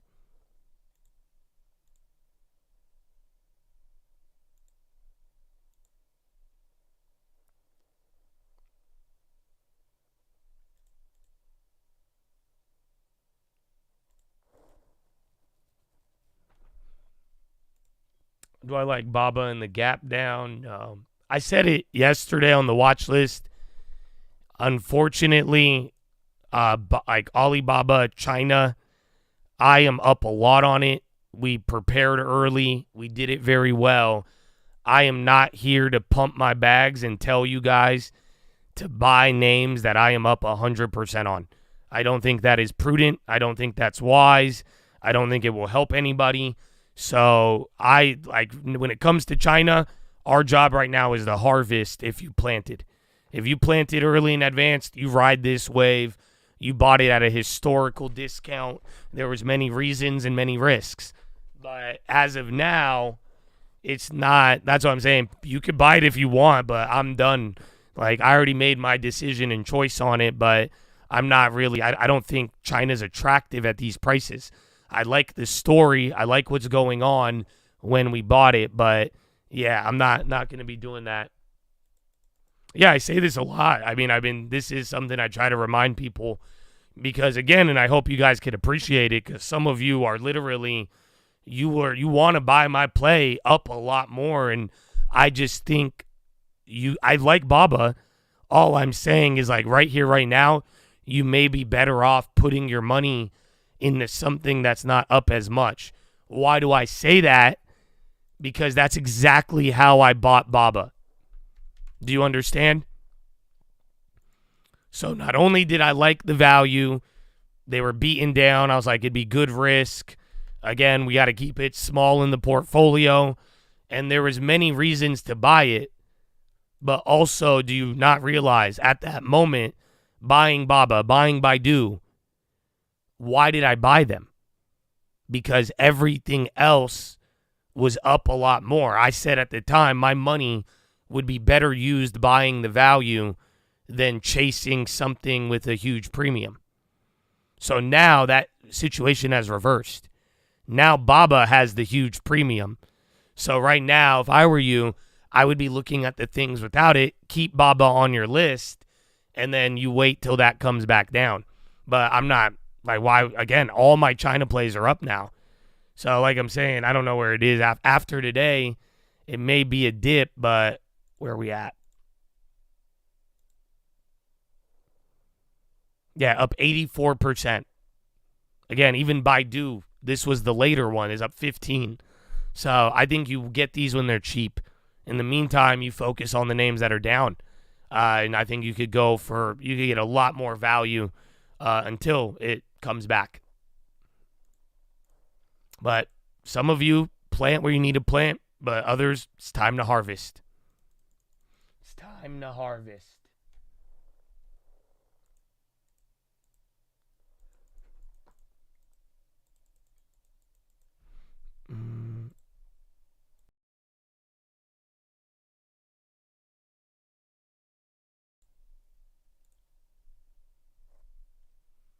I forgot. Yo, the video was just going, bro. Oil again.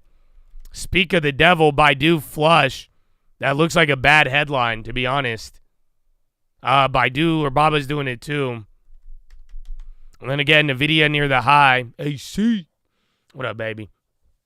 Good morning. by do at good value, I'm still up on it 15%, like I just showed you. So again, like, I mean, hey, you guys I want you to be better. I want you guys to be smarter. Like, anybody trying to sell you their shit that they're already up on hates you. Do you understand? I'm not here to talk my book. I'm here to give you guys, I want you to build a good book, and I want you guys to get a house. But that's why I'm saying we're not playing the game of, buy the shit more expensive. I want you to get real good gains, but you don't do that by chasing. Trump, U.S. will dominate crypto and the next generation of financial technologies.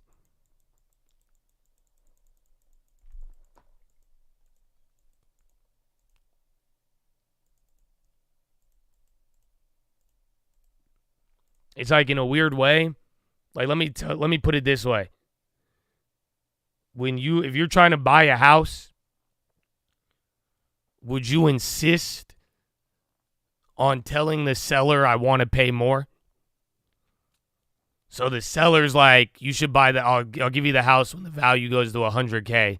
And you're like, no, I'll give you 120 for it now. I'll be like, why? You could wait 3 months. You don't even need to live. You can't even live in this piece of paper.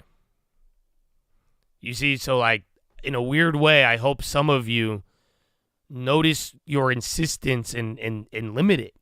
Limit your insistence to buy things with a premium. You don't want to do the mental gymnastics to justify paying more money. It's not going to be good for you.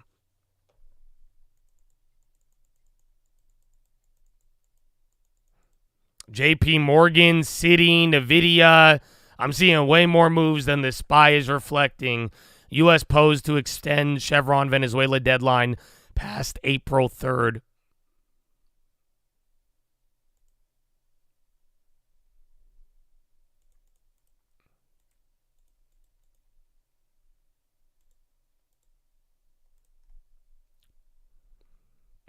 You know I've answered this many times. I know, David, I love you, bro. But you did that the other day, and I told you to take a lap. You've done it again. So I'm just going to tell you to take another lap. I'm not going to ban you, but I think your time would be better used going through my long-term videos, both the recent ones and the old ones, and figuring out what our strategy is, because it has never changed. So the answer to your question has been answered a million times over.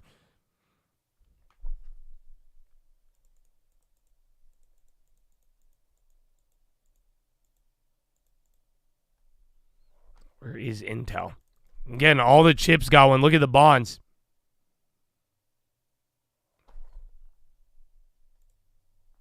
You could do that? No, you could take a lap too, eye doctor.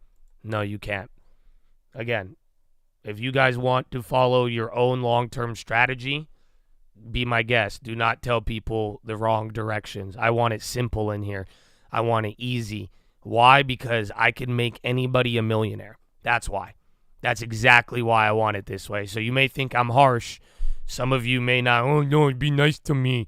Oh, I'm not going to watch your channel. That's fine. I want you to have a house and become a millionaire. And anybody could do it. Rich, poor, doesn't matter even if you speak English or not. None of that matters. All that matters, the simplest, easiest rules of your life. All you have to do is consistently follow them. That's it. All of these little ideas are just traps along the way to pull you from the path of what you have destined. And what you have destined is a very large increase in wealth if you save 10% and follow the simple steps. You don't have to overthink it. You're better off, instead of overthinking it, you're better off planning and being very intentional with your decision now. That's why I don't overthink it. That's why you don't have to worry about runners and if it goes down, because you made your plan 10 years minimum. Save the 10% little by little. That's it. And like I'm saying, keep it simple. There's a lot of ideas, and I don't think some of you guys, I don't think you're thinking in a bad way, but that's the temptation. The temptation to start getting, more sophisticated to the simple strategy. It usually winds people down a complicated road of wasting their time and losing money. Does that make sense? I hope it does. I don't think you guys are wrong to have some of your ideas and to use your education, to use your mind, and you're like, oh, what if we do this? What if we could optimize? What if we could make it big? I love that. But like I'm telling you, you have to have a area where you do keep things simple and has a 10-year minimum. And then, like I'm saying, I don't want people confused. This is the easiest thing in the world, but if presented with 1,000 ideas, people are again, it gets diluted along the way, and before you know it, what was supposed to be simple, by asking the questions on the stuff we understand already, it starts to make it diluted and convoluted. So I hope y'all with me, but follow it simply. The rules have never changed. The same things that got us here are the same things that are going to keep us going, because we got here in a difficult half a decade, in a very difficult environment, and even now, in the middle of a correction, we are outperforming. So how do we get there? It's through the same rules. We never altered them. We never changed them. Meta goes up, names got killed like Snap. Doesn't fucking matter. We never changed because of the environment. Do you get what I'm saying? My environments have been fluctuating like the damn global warming, but the plan is never changed. And that right there is your money. That's right there your answer. And that's where, in a world of confusing stocks and scammers and liars and all of that, a fixed North Star is very, very crucial. I pray you guys feel me on this, because that's what the long term, and not making the easy rules complicated, that's what it is. It is the North Star. Whether it doesn't matter the weather or anything, that thing will guide you and get you where you need to go. Second update, yeah.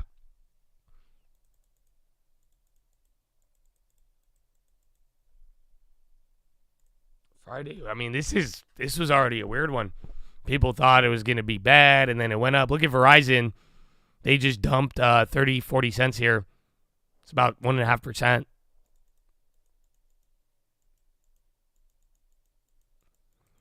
Amen, baby. You will buy me a house one day. That's what I wouldn't doubt it. If you consistently and little by little and, put yourself in the right areas, I think you'll be surprised what this journey will provide. So I think a lot of things are possible. But you have to follow the rules, and it takes time. You will make a sacrifice. Following rules and going slow, that's a sacrifice. It's not easy. It's easy in theory, but that's why you notice a very wide difference between how people have executed it. You want to buy me a zip code? Amen. White House student loans and Pell Grants will still be run by Department of Education.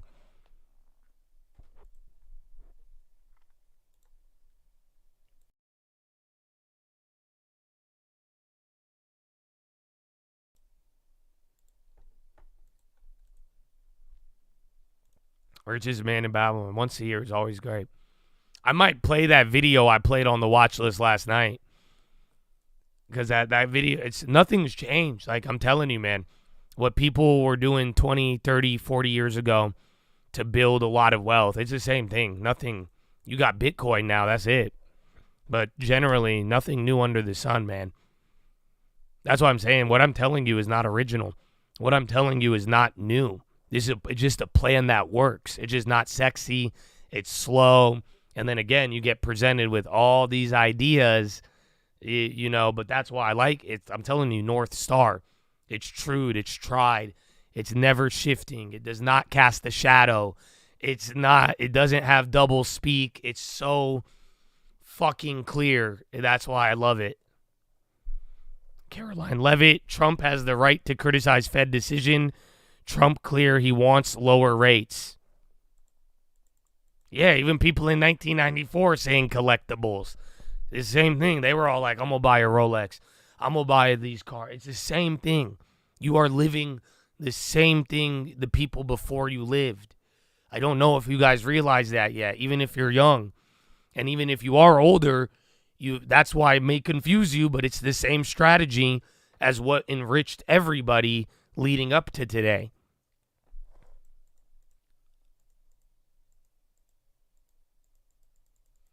Started reading Intelligent Investor. It's a good book. He's the guy who taught Buffett. But I don't know. As you see, I know short term, I could dabble with the smaller stuff and all of that. But when it's all said and done, you do have to, the logic of the long term and the Buffett, Benjamin Graham way, it's undisputable. And it's just understanding companies, long term, consistency, adequate. It's so powerful. But then again, I mean, you have to learn it and you have to value it. But that knowledge, I think, is foundational. And if you get that, you're going to do very well. Bro, Dollar Tree again, that's been going up all day. Even Snap.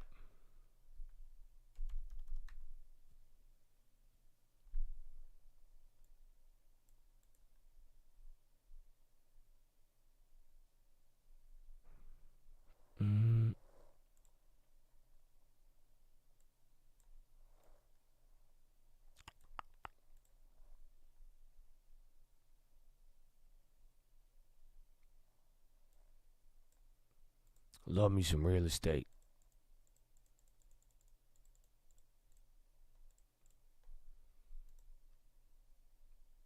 Plant on the high.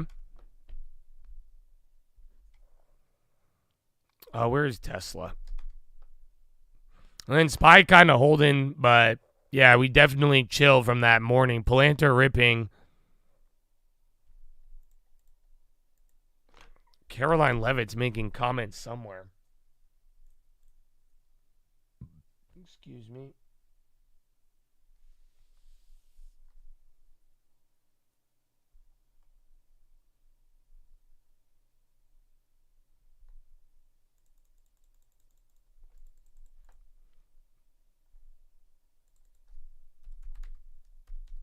Oh, Nike went up. FedEx. Where's Micron?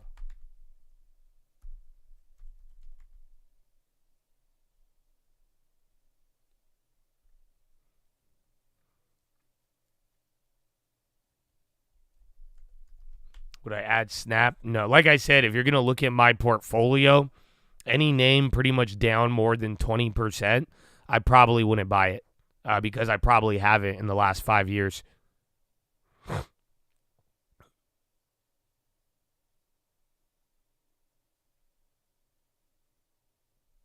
Have to be 2 years with the Chad. Can't express the blessing you've been, baby. Blessing everybody working to become better every day. Amen. Amen, bro. Every day. And y'all grinding too, bro. Y'all grinding while listening. Y'all sending me emails. I saw one, bro. I was shooting y'all some prayers this morning, bro. Keep it up. Keep the grind up. I love it. The harvest is plenty. The workers are few. Levitt, don't believe Trump has spoken with Carney. There will be big tariffs, says Caroline Levitt.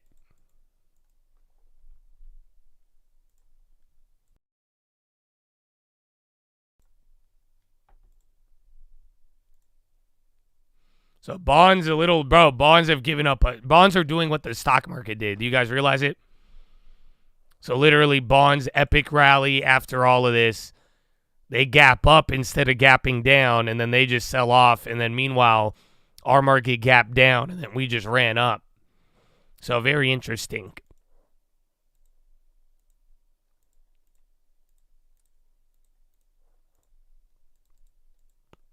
Oh. You're working your old boba job while watching. Now you're doing real estate license and trading. Good, bro. And get some leads out there. I mean, I'm telling you guys in a weird way. And again, if you guys want a membership, you can't afford it. It's now been about a month or two. So I'm trying to encourage you to increase that income, especially if you want something out of this. But I told you, go get a real estate deal. I'll pay for your membership. That's fine. And you'll start a new career that will make you a lot of side income.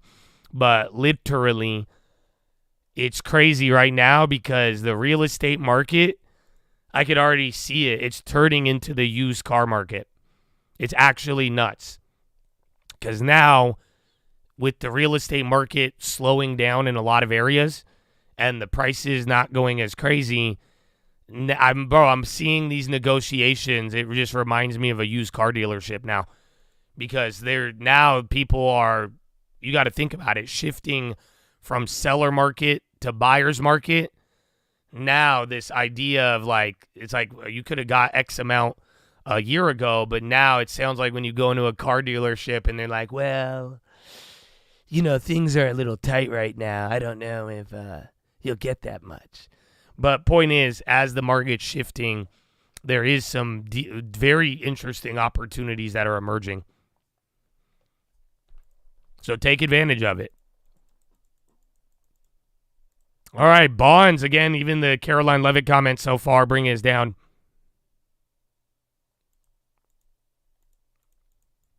Anyone doing the deals without a license, PM you? That sounds like a Diddy trap, respectfully. So I wouldn't do that. But you don't need a license in some places. Some places wholesaling is illegal. So verify that. But yeah, it's a game of weirdness sometimes. So yeah, watch out. You want more info? Watch the videos. I don't know what to tell you. We got it. Move it. Well, like I was saying, just be careful too in real estate. Like we were telling, just greed. It's not a. If you think market makers in the stock market is grimy, oh man, you should see real estate. There's a lot of wildness there too.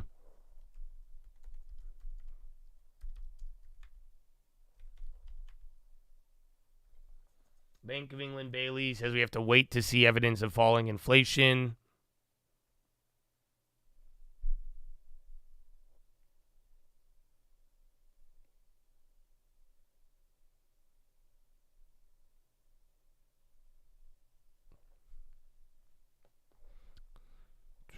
Not a realtor going to submit an offer. Dude, well, you got a couple of houses, man. Maybe you should get your license, save your money. Yeah, that's what the other homie was doing. Yeah, screw that. I'm going to just represent myself now. Save my 5%. And then market still staying pinned up here. See if we end up flipping. Because, again, you had some tariff comments and other things by Levitt. But now that little, just like yesterday, the last 3 days, you pretty much spend the first hour doing a wicked move. Then you got a couple of hours of nothing. And then, yeah, that's it. And then you wait till the events on the later of the day. We just got executive orders. And I think that's it. And Apple even coming down too. Tesla, I don't know, but it is dropping.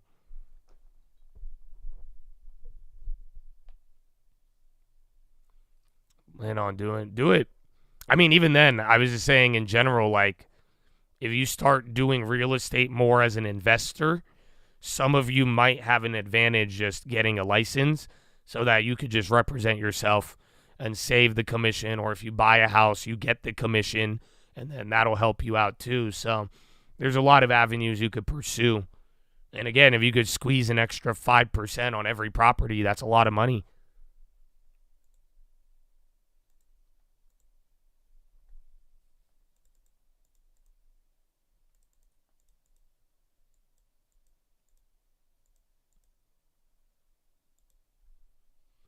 Show first gas production in Venezuela in 2026. Sources say. Meta again. So now we're doing this. Dude, Meta's insanity. Dude, I was telling you, these days, bro, it wouldn't even fucking move. And now it's up 4%. And then again, they had a very weird beginning of the year. So yeah, that's nice. But that's, I think, lifting up a lot of things right now. So Dow Jones, 19 green, 12 in the red. NASDAQ, 51 green, 50 in the red. It's literally 50-50. SPY, 250 green, 249 in the red. You're able to use your commission for your duplex. Yeah, exactly, bro. That's what I'm saying. It's a nice one. So Tesla coming down. SPY, Apple was dropping there earlier. How much is a real estate like? It just depends on the state, but a couple $100. Usually.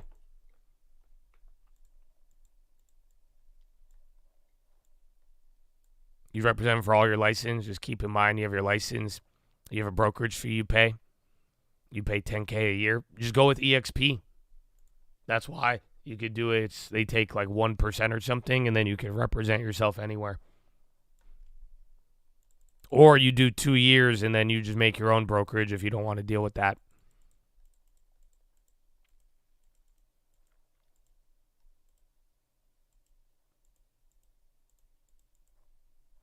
Okay, coming down.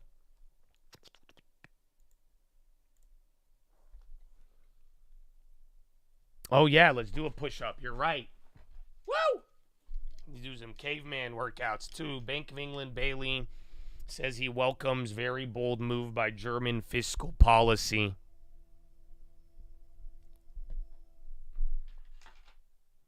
$150 a month for MLS and EXP. Yeah, and if you're just representing yourself, you won't even need the MLS. Like if all you're doing is just trying to buy. No, you can't be a part of two, but why don't you just make your own brokerage? So, because I'm not saying EXP is the only way. It's simple and cheap, and then mostly everywhere. But what you can do, if you've already been in real estate for 2 years, why not just take the brokerage test and then make your own brokerage? That way, boom, you represent yourself for your investments, and then you operate under your own, and then you don't have to pay anybody. You don't want to lose him? Well, maybe talk to him and just let him know.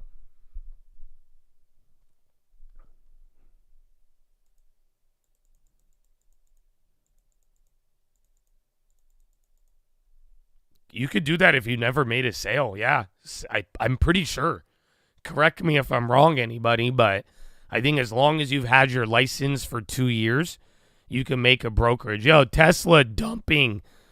All right, something's going on. Chad called it out, and I pulled it up, and now you took another, like, $2, $3. Yeah, something might be happening there.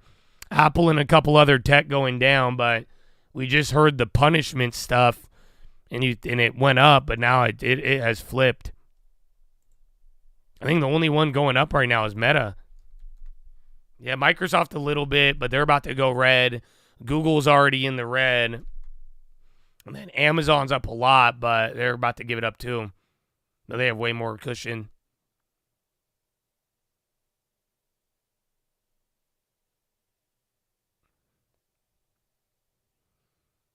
You can probably for Michigan. Ohio's expensive.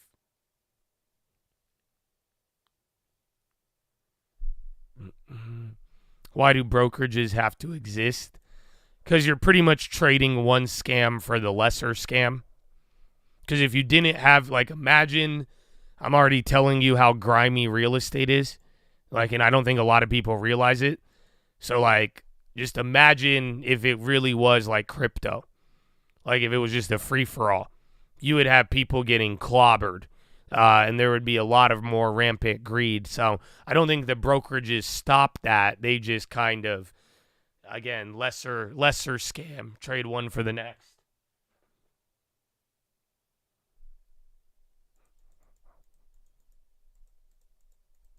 Tesla again. Check news on that. I'm looking. The superstition doesn't extend to your Tesla tweet. Wait, what did I tweet? Oh, are you talking about my jokes yesterday? If you could police yourself by being your own broker. Well, the point is you can't be a broker until you've done 2 years. So in a weird way, they're saying you have to have 2 years of experience. By that point, you should see all of the greed, you know? Because you can't just become a brokerage right away. Stocks and bonds, yeah, but look, you have cushion. So honestly, look, you're matching up. If anything, now bonds and the SPY will be equal. Tesla right now, you guys. That was it. Homie who called that out on the Twitch. Good work. You saw that one first. I don't know what's going on with it, though. I don't see anything. Tesla.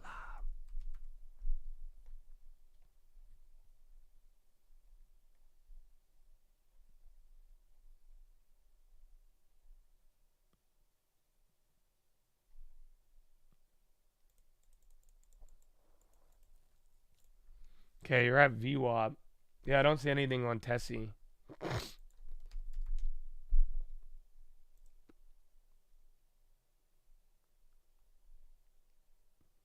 There was this Cybertruck recall, but that's it.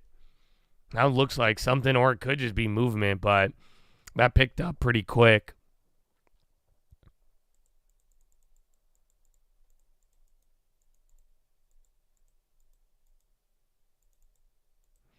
Yeah, you had the 4 and 8 week bond auction. Those aren't going to move you too much. And generally, I mean, people are still excited after yesterday. Deep state Tesla attack. I was making a lot of jokes on Twitter yesterday. And shame on some of you guys, honestly. I don't like some of the responses, bro. It's actually like really, really funny. Because I just, come on. I don't know. Some of you should read G.K. Chesterton. For real. Because if you have seen my attitude and responses lately, if you haven't really realized it yet, this is literally G.K. Chesterton. He wasn't shy about highlighting the ludicrous nature of certain logics and making fun of them. So, in a weird way, I was kind of inspired. But don't try to put no finger to the sky bullshit, okay? That's, I hope you guys know that. I say finger to the sky as worship. I never tell you, and I never try to dictate your will or what you say and then throw a Jesus title on it. So shame on some of you. And if you think my political bias got in my way, why are you underperforming and why am I outperforming? That doesn't make any sense. I looked through all of the bullshit and I took advantage of it. Did you? I have proof. So I rest my case. But yeah, that's why I think some of this stuff is ludicrous. The reactions are ridiculous. And till people see that, I mean, I don't know. I hope a ludicrous example will save a younger person from making a dumb decision and getting brainwashed.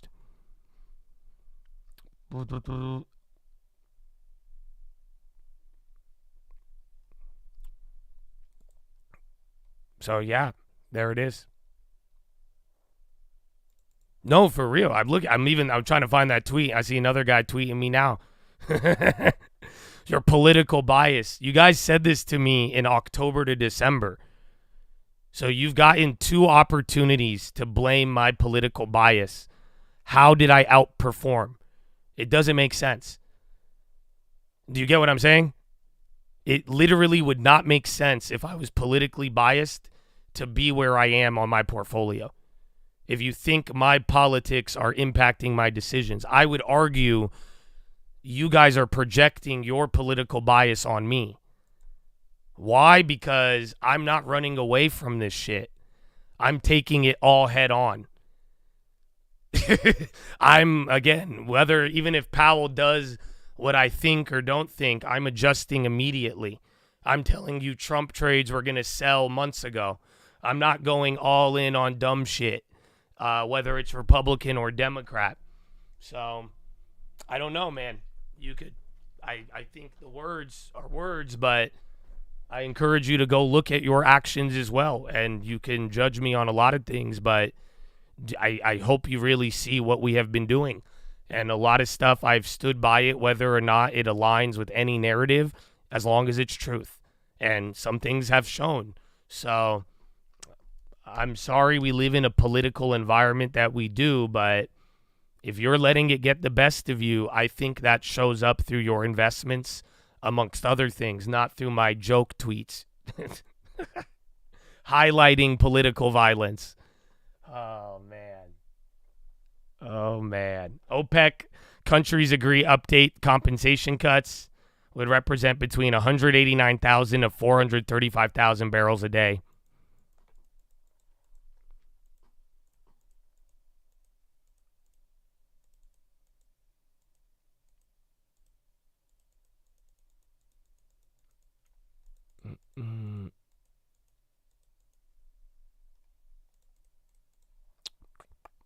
It'll make money no matter what. I hope so. And that's why I'm saying that's what you guys should be focusing on.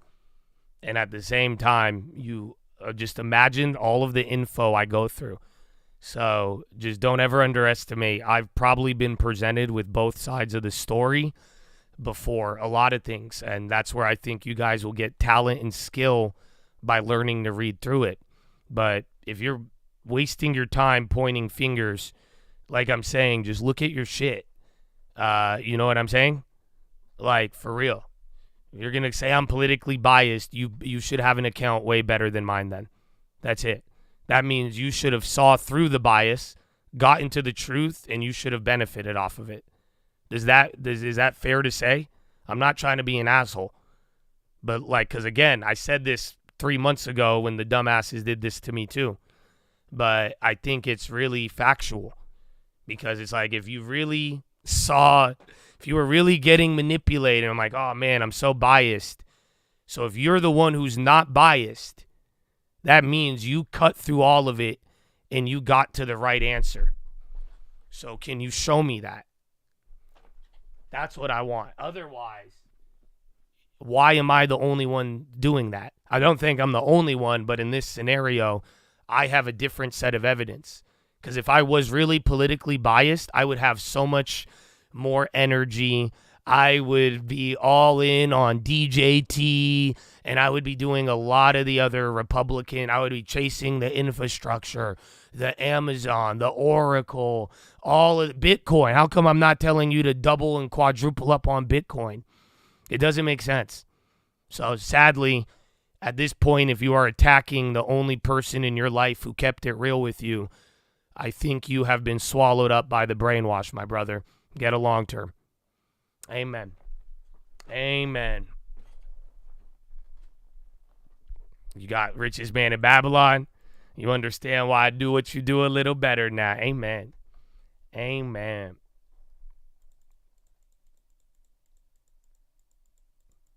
You ain't never saved. By the second month, you double it.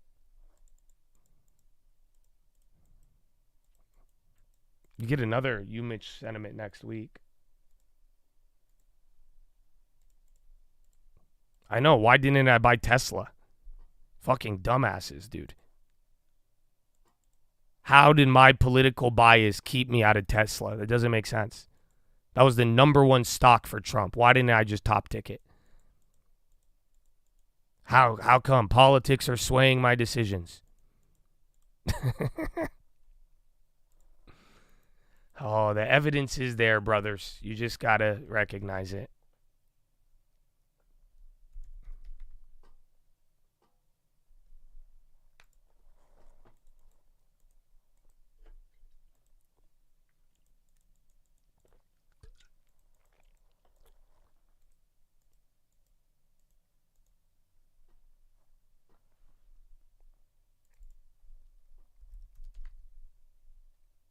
Bought Tesla the night of the Cybercab reveal. That was a good one. I think it was good from them. I remember watching that with you guys. But again, Tesla, that was the number one winner for a month or two on the politics. I even said they had the most to gain from it, but I didn't mean we buy it, dude. That's why I'm saying, man. I just get your long term up, bro. Get your long term up. Sadly.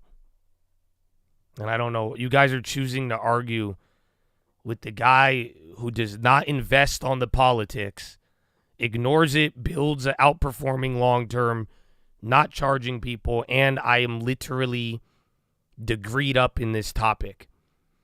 What are you guys doing? Who brainwashed you, man? It is 10 in the morning and you're going on my Twitter. So do you see what I'm saying, bro? This isn't. I pray to God we free you from the clutches of this brainwash, because this is ridiculous.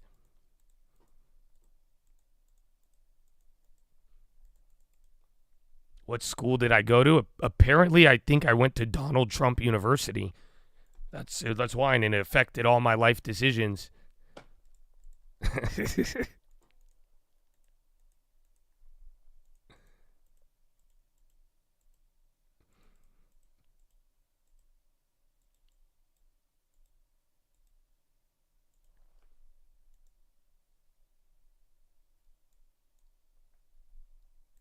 Okay, bonds are about to go red. Dude.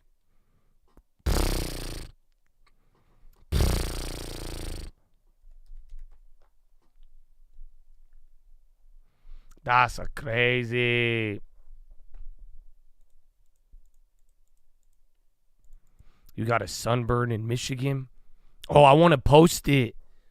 Bro, I told you my cabin got snow, and it looks so beautiful. So, you guys with snow, I know it's cold, but appreciate that. It's beautiful.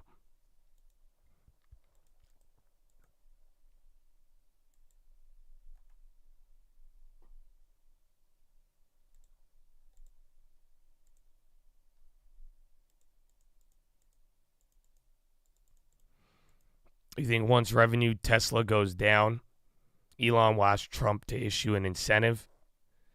I don't know. That'll be bad. I think worst case if Tesla, my crazy tinfoil. I don't know if you guys want me to say this to you, but because that's a crazy idea, but I'm crazier. Because my idea, I was like, fuck it. Why don't, worst case scenario, what if the government just nationalizes Tesla?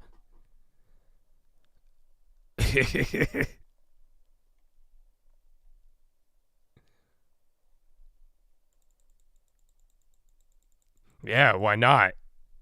We've nationalized the biggest mortgage companies in the world at one point. Why wouldn't that? I mean, seriously. That's what they did in Volkswagen in Germany. You guys want the Hitler comparison? Well, fuck it.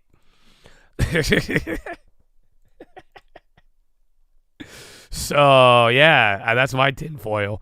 I don't think it'll happen, but worst comes to worst. I mean, I think that'll be a funny conversation. What does that mean? It means the government buys Tesla. They nationalize it. They take it over. So let's say hypothetically there was an unjust attack on Tesla to a point where it was even a threat to national security of what they were doing. And then the government said, you know, we could benefit it off it more. We need to protect the interest. Yibbity baba to do. We now own 50%.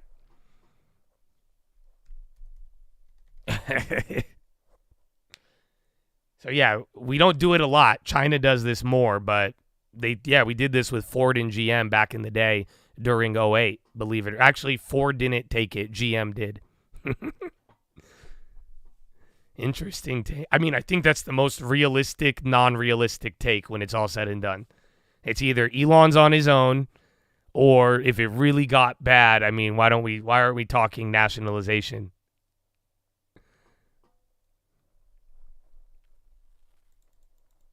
You guys say I'm closed-minded. No, I think I'm too open-minded. That's the problem. That's why the liberals freak out on me, and then that's why the religious people freak out on me. Because right when you think I'm on your side, I entertain some bullshit, but then I don't entertain the subjective bullshit, which confuses you. But, yeah, I feel. Speaking of which, I actually got something for you. Are you guys ready? Let me verify it. It's not a play, but kind of.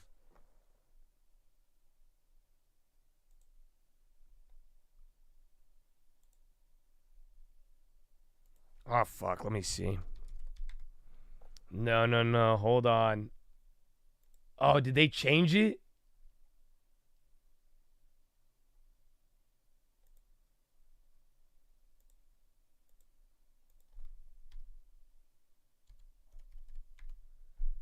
No, they changed that?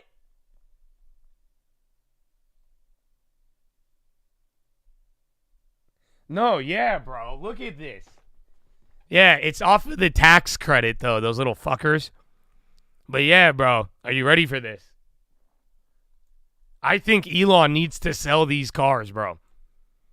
And remember, this is when I made you guys the first Tesla video about getting deals. You guys remember? You remember the first Tesla hack deal? That's how I got my Model S. My Model S, I stole that thing. Yeah, bro. Well, guess what? Problems with Elon is sometimes good for you. Because then they're going to start dumping these Teslas at really good used car sales. But now here's the deal. There is a lease deal on the Model 3. I haven't looked at used inventory yet, but this is insane, bro. $299. So you get the $7,000 credit, $1,000 down, and then $299 payment. That's nuts. For a Model 3, I think MSRP is what, 40? Surprisingly, it doesn't say the MSRP. Fuck you, Elon. Should have that. Oh, 30,000? No, that's the residual. 10,000 miles a year is normal. No, dude, that's crazy. Bro, $299? I mean, let me put it this way. 2.5 years ago, motherfuckers are paying $750 for that bitch. Same car. This is newer, actually. This is a new body style. People were paying $750, $799 a month for a Model 3 or a Model Y. Bro, that's crazy. $299. So that's where Elon's problems will become your benefit. Wait till the used inventory starts popping up. So start going through Tesla's used inventory if you want one, because then he needs sales now, because then they're going to get panicked and then they need to sell them. They want those numbers up. So anytime this happens, Elon starts fire sailing on the website. Lease isn't a purchase, but it shows up on the deliveries. But like I'm saying, watch their used car inventory. Give it a couple weeks. Let's see where it goes. But I saw that and I was like, damn, bro, that's cheap. $299 is not a bad deal for a Tesla. No, I mean, it makes sense, though. You might get your car lit on fire now by a liberal, but then again, you slap a anti-Elon sticker on the back of that, you should be protected. You know, I don't know. I think it kind of sounds like a weird episode of Handmaid's Tale, but still, yeah, you'll be fine. That's crazy. You got a fucking Elon Musk Passover. All you got to do is stick a I hate Elon sticker on your Tesla, and then the crazy liberal passes over and then lights the other one on fire. So, yeah, no, for real. I saw one the other day. I saw it on social media. It was an anti-Elon sticker, and you put it on the back of your Tesla. Yeah, it's literally the story of Passover, if you guys aren't familiar. So instead of the blood on the door, you just put Elon, anti-Elon on the back, and then they'll pass over your Tesla. So it's a modern-day miracle. Oh, man.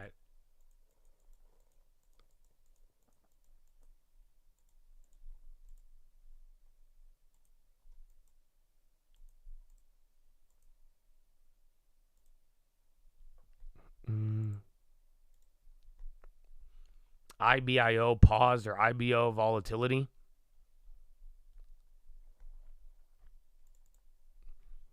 Are you still wrapping your cars? Yeah, I think my designer heard me. I think he was watching the stream. Because remember I was telling you my designer wouldn't design the thing that I wanted. He's not. He doesn't support my ambitions. But then he sent me one, and it was literally a swastika with an American flag. That's what he said. He said he'll do that one. And I said, okay, no. But yeah, I'm going to try to do it. I plan on doing it. Worst case scenario. I think it'd be a funny video. I don't know if I could get it done in time. I don't know if the hype will die down. Meta to seek disclosure on political ads that use AI ahead of Canada elections.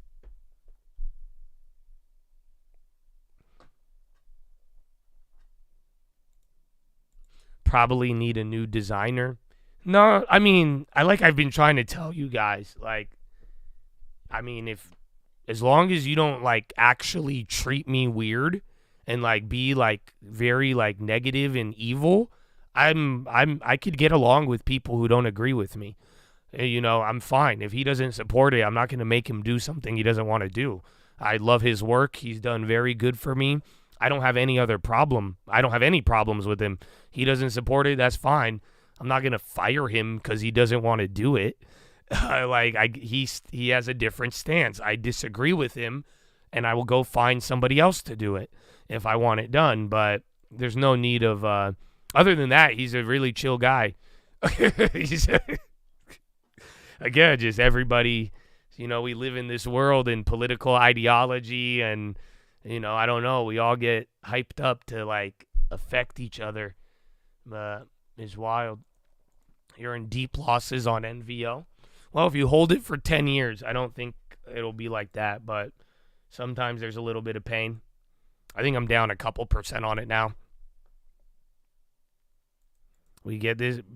Are you in contact? Because I told you we have the buyer. I think we got 2 people interested in buying. So it just depends on like where you guys want on the price. But I told him, I said, we got to verify the buyer, but I'm pretty sure this guy's down. Like, I think he's ready to go. But as long as that buyer's verified, I think we could get it sold for you, bro.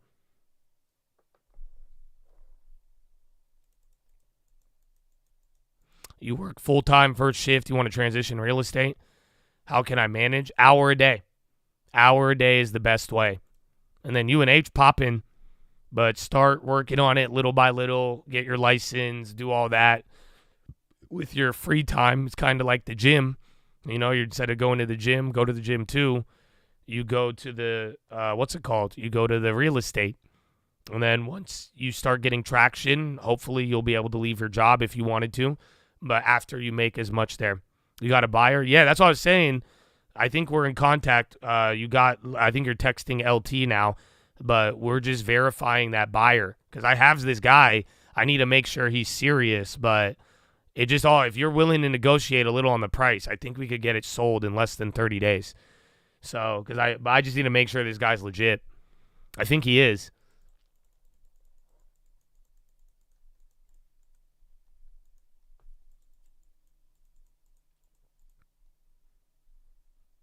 Insurance? That's what I was saying. But then, do you know Tesla sells insurance? So I insure all my Teslas through Tesla. So you could insure it. It's very easy.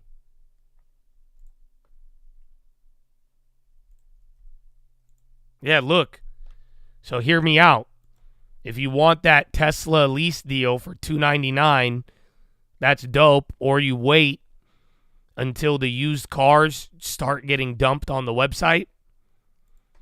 And then this is all you need. Look at it. Chad just sent me this. All you need is this. I bought this before we knew Elon was crazy. That's all you got to do. Boom. You do that, Passover, and you just got a car half off. Look at that. Look at that.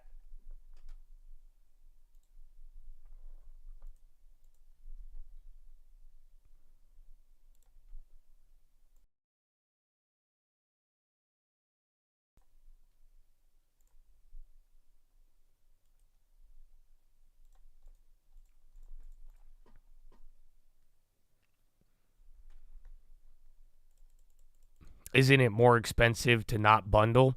Yeah, I do bundle, though. I have other vehicles that I do for the bundle, but Teslas are cheap through Tesla.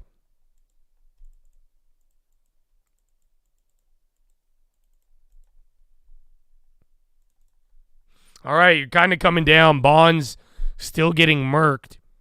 Israel defense minister approves new Gaza battle plan. So I think that's a little negative, too.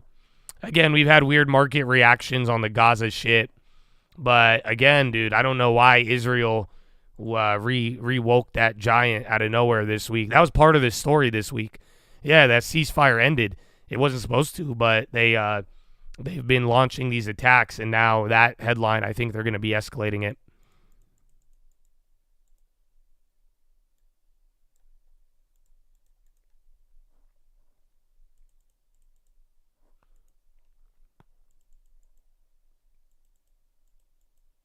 Am I involved in any sober living, assisted living facilities?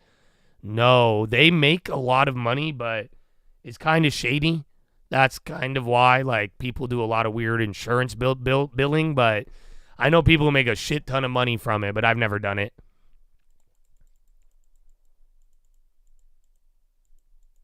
Apple shakes up AI executive ranks in bid to turn around Siri. Did they fire the guy who was like, I don't even know what Siri's doing?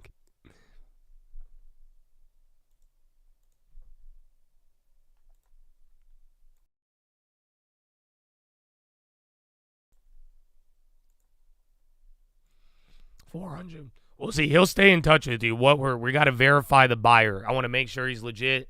See if he has proof of funds and is ready to go, because I don't want to waste anyone's time. But if I could get a real good offer out of him, I think that guy will move. I just got to make sure he's like ready, and not just negotiating.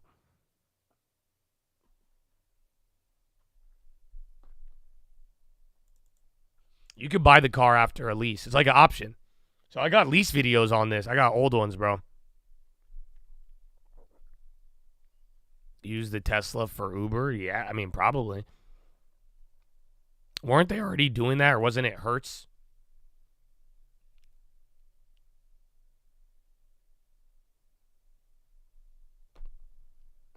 Where is the volume? 20 million, and we're at hour number 1.5. Or 2.5.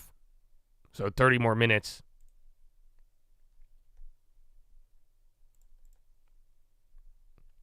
A 3-year-old Tesla, 30,000 miles for $19K. Yeah, I think that'll be like $300 a month to finance. That's why I'm like, at least you don't get to own it, but that's still stupid cheap for a Tesla Model 3. They've been getting cheaper, but like I'm saying, I remember when people were paying a lot of money for those. Apple removes Siri management AI chief John Giandrea. Apple taps Vision Pro chief Mike Rockwell. Mead will replace Rockwell as new Vision Pro head, and Siri will now be overseen by software head.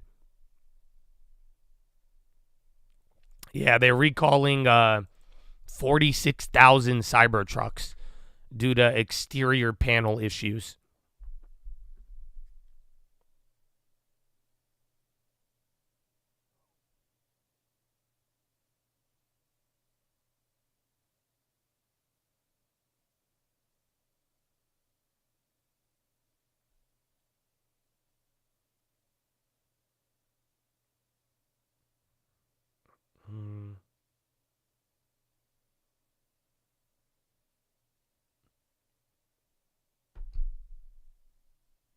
I think prices might, if the drama gets worse, like I'm saying, I made a video 5 years ago.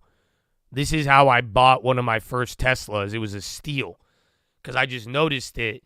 When Elon has to prove numbers to the stock market, he starts motivating sales. And I noticed this back in the day because all of a sudden there would be these random-ass Teslas dirt cheap on the Tesla certified website. So anytime delivery numbers are low and they need a boost, they usually start them low. I see the pop. I'm looking at it. I'm looking for headlines. All I see is the Apple thing. You got a little pop and drop.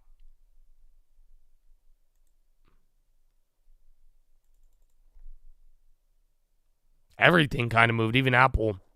I have no idea what that was. Check even the video too. And remember, big tech is the leader today, although it is small.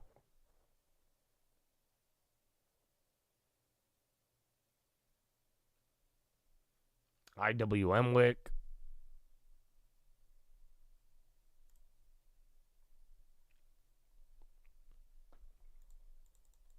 Yeah, everything. I mean, it's 12:05. A very odd time, too. Oh, Ira Jersey. I like this guy. Let me go pee. Follow me on Instagram at the Trading Fraternity. Hopefully you did a push-up. I need to do a plank. And things there. And people, look, we've had poor consumer sentiment numbers before, and people are still spending money. So I do think that the hard data has to be more important, and I suspect that the markets will continue to focus more on the hard data than the surveys for now. But it's interesting, Ian Lingen pointing this out, that only 2 dots, in fact, made up the difference between the median dot implying a 50 basis points of cuts this year and 25 basis points of cuts this year, yet the market is pricing in perhaps even 3 at this point, some parts of the market at least, Ira. When does that come into synchronicity? Yeah, so that was an interesting move yesterday. So if you go back and you look at the last 2 years of the Fed dots versus what the market was pricing, the Fed had generally followed what the market was pricing, and yesterday it did diverge from that just a little bit, not having a somewhat more dovish dot plot. So I do think maybe there's an acknowledgement from some members of the Fed, and we'll obviously have a lot of Fed speak over the next 2 weeks that will kind of confirm this, but that there's a lot of Fed members who are thinking, hey, maybe we really aren't very restrictive right now, which we agree with. We actually think that neutral on a nominal basis is only about 4%. So you're only talking about one more rate cut to get to neutral. But I think a lot of members of the Fed are saying, well, we are uncertain.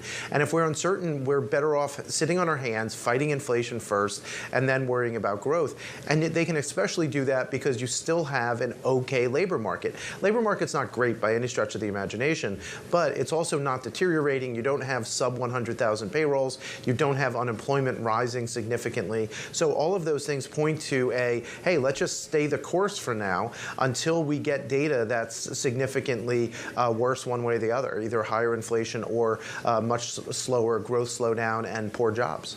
So I hear what you're saying, Ira, but the Fed chair really did paint a picture of a kind of stagflationary environment yesterday, downgrading growth expectations and, definitely looking for a small tick up in unemployment. It's not a great scenario. Can we avoid that with monetary policy? I don't think so, because the Fed's fighting two things, right? They have to figure out in a stagflationary type of environment which way they want to go. That being said, when you look at the SEP, yes, they downgraded their growth expectations. They still don't see a recession or even zero GDP growth, right? So they still see positive growth. It's just much slower than it has been the last few years. But they do see that uptick in inflation, right? So nominal GDP, so if you add inflation to real growth, you wind up with around a 4% handle based on what the Fed said. 4% nominal growth is fine, and that's so I think that's one reason why the Fed is thinking that it can stay there. And keep in mind, Vonnie, how many times did he say uncertain, that the outlook is uncertain? He hounded on that again and again and again, and I think that that's why if things are uncertain, why change policy, right? And I think that's one of the things. I know risk assets, so credit spreads and equities, they might not want to hear that because they abhor uncertainty, but when it comes to the Fed and Fed policy, I think that the stay the course has to be. I've always liked Ira Jersey. Now, unless I've spoken to him. He was very respectful, bro. So he's not right now. He's a good guy. That unless you see he knows his major shit. Shifts, I think he just does his job, the bro. base case is, he likes his job we too. Do nothing. Sure, and he also made sure that it wasn't just trade we were focused on, that the net effect. And I think he's good enough to not get fired, and he doesn't say controversial shit is what we need to on be focused purpose, on. and he knows how to say it the right way. We'll continue to observe markets and what they say. That is Ira Jersey with Bloomberg Intelligence. Like I said, I mean, we have people in here who work for Bloomberg too, but my whole problem isn't with everybody at Bloomberg. They actually have some really good talent there. It's the random people, like even Anna Wong from Bloomberg. She's a very bright mind. I think it's just their broader management and little liberal interns and shit. But yeah, other than that though, Ira, he's a good mind for the bond market for sure. March Madness in 7 minutes. Quick, log into your brokerage and place your bet. Wait, what? Yeah, log into your stock brokerage and place your bet on the fucking basketball game. Wait, you mean go on my stock account? But wait, but it has my 401k in it. Cool, you could transfer your available balance, and who cares? Because if you hit the parlay, you could put it back into your 401k. Yeah. Wait, so you think, so I could trade options, crypto, sports betting, and 401k? Oh, okay. Is it good to put all of those in the same place, you think? Yeah, totally fine. Sure, you won't have any negative temptation. There's no risk of any moral hazard with that setup. Oh, okay. Well, sure. All right. How do I make what's it called?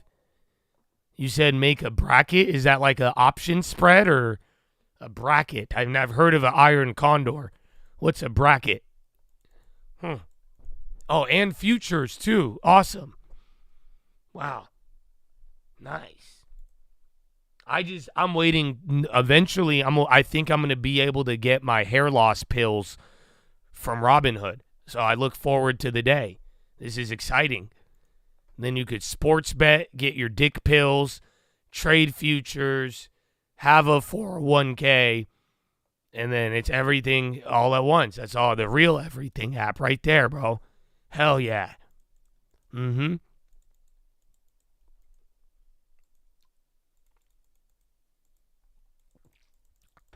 Democratizing finance.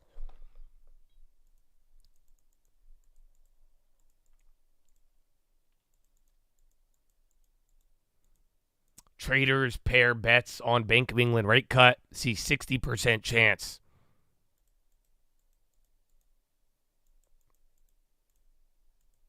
Bro, he tried to say it. Vlad tried to tweet it, and he was like, yeah, we like, but using info and finding out probabilities. I'm like, you really trying to make sports gambling sound like some smart math shit right now? That's clever, but just stop lying to the kids. See, you know what I'm saying? I have no problem with gambling. I just don't like it when people lie about it. I don't know if you guys figured that out. I've said this I have an old video calling out Tim Sykes and all those little hoes and Forex because I said it. If you go to Vegas and you walk into a casino and you lose all your money, why would you be mad? You knew what it was. It was Vegas. It was a casino. It was a gaming table. But if you are putting people into a casino, but instead you're changing the front door and you're saying financial management and you're hiding the fact that it's gambling, and then they walk into this confusing casino, you take one turn, and then it's all designed to keep you in there, just like a casino. You see what I'm saying? So just don't do that. That's the problem. I think you guys should be open and aware of what you're doing, because if you lose money at a casino, you shouldn't feel bad, but no one likes to be tricked into thinking that the casino is a safe place when it's not.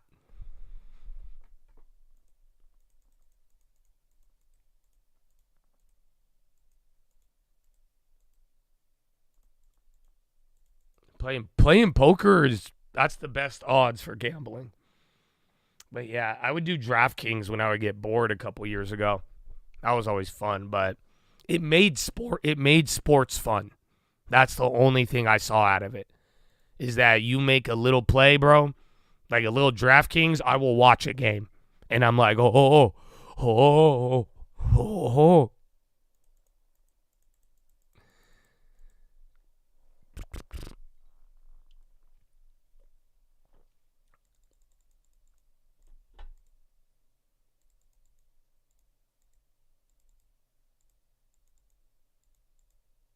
Table tennis is the most gambled on sport. We're just a new era, bro. Just a new era.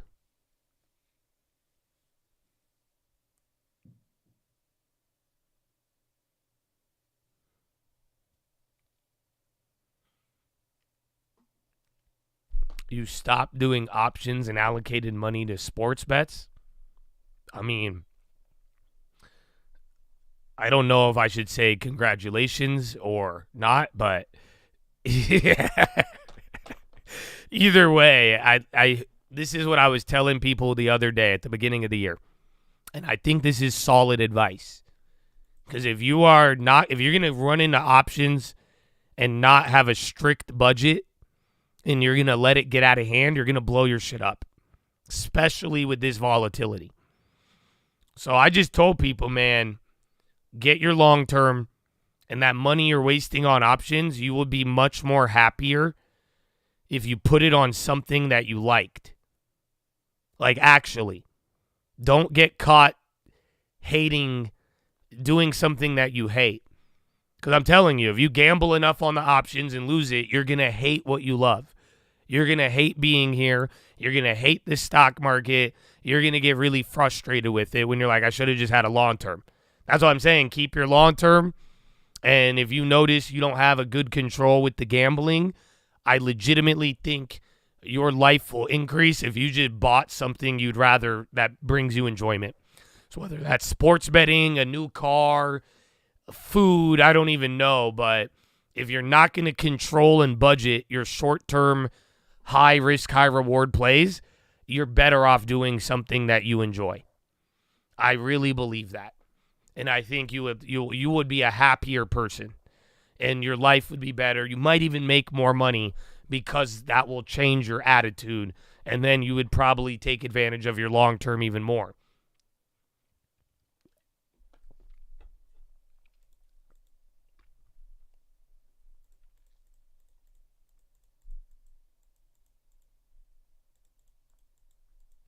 The 560. No, I haven't even really looked, to be honest. I want the VIX. I like the VIX if you want downside. I don't know how the premiums are.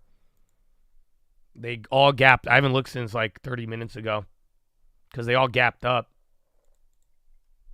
No, they're still no. It looks it looks like that day. Remember where you would get chopped up when every option looks the same? I don't like it at all. Yeah, no, it's a trap today. These ones want to move, but remember the other day when you have this big move and then it stays pinned, they're just gonna chop you up until you move. But yeah, I like the VIX better. I haven't made any play though. We got our free calls. I flipped small Adobes. I flipped a Pinduo Duo, and then I have one more play I'm holding that I kept small. It went up for a little bit, but then it came down.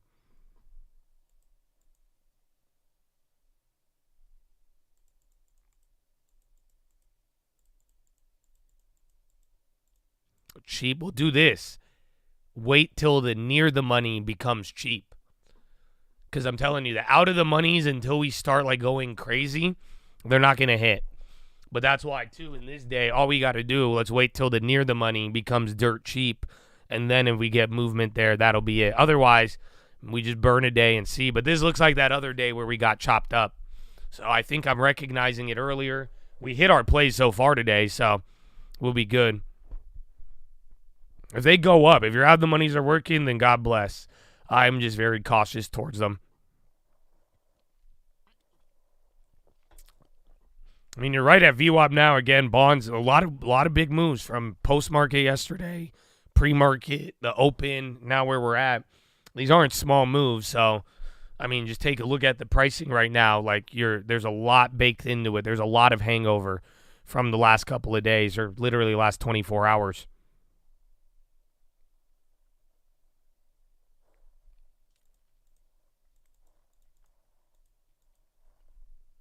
Apple kind of does look like yesterday, huh?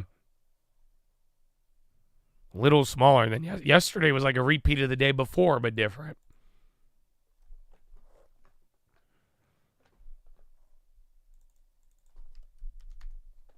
Tesla, maybe. I have no idea what that was.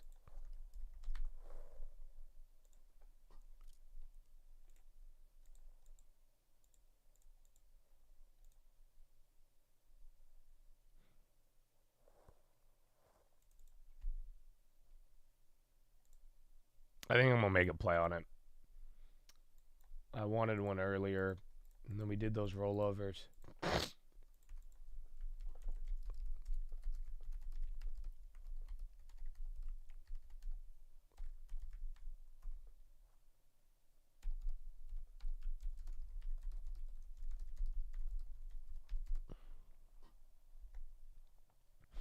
Tomorrow, every option, every expiration will be huge, but yeah.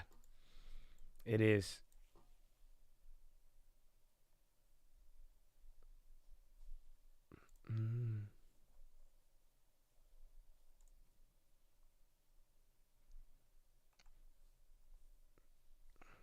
That's funny. I didn't see this area. This is a very interesting thread. So everybody who bought in Galveston, Texas is trying to dump. But then look, this is a terrible. I've seen a lot of these though, all over. Listed for 1-1 in June of 24, and then now it's at $7.99. That's what I was telling homie yesterday, bro. Who was like, who wanted that one house, and I'm like, let that dude. You really want a deal, bro? don't bail that guy out for a 10% discount. Because anybody trying to buy these houses and then flip them real quick, bro, if you don't have a good margin, it's not going to work.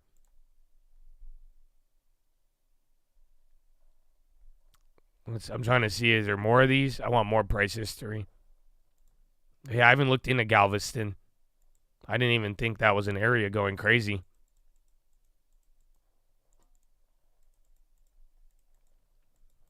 Colt Reed. Well, we'll see. I need to get details, but I might have an Airbnb opportunity. Like I told you, I had some guy made me the weirdest offer ever. And I don't believe him, but if he does, I might snag a bunch of cheap Airbnbs. Not to buy them, but we're going to sublease them. So I pretty much have this guy trying to offer me several rentals that you can Airbnb for like a quarter of the going rent. And I'm very blown away by it, but that's why I said, give me like 2 of them. I don't believe you. But we're going to see. If it works, though, I might give you guys some of them because he has them all in 3 or 4 different states. I don't have anything in Louisiana, no. Apple is and Tesla. They already dumped prior. Watch NVIDIA, but you are coming down a little bit. The watch sale rule, just if you sell a stock within you buy and sell it in a certain amount of time, it affects the cost basis. So you might have taken a loss, but if you flip it again and make a small gain for tax recording purposes, it shows up as a gain. So I would consult with your tax professional, and they should be able to help you out with that.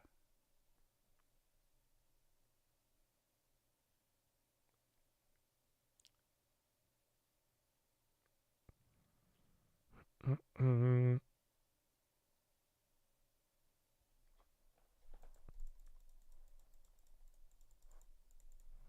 Five, 6, 6. You're going for it. Good luck.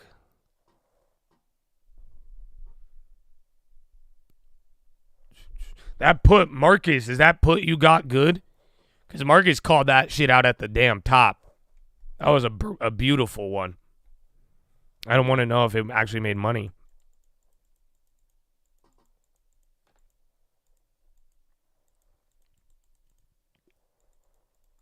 You sold it at the VWAP test. But you did option, right? Did it premium actually juice? Because that was the good timing. It was kind of slow, but still 3 points.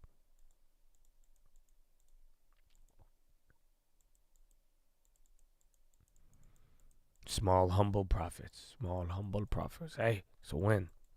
But good call out.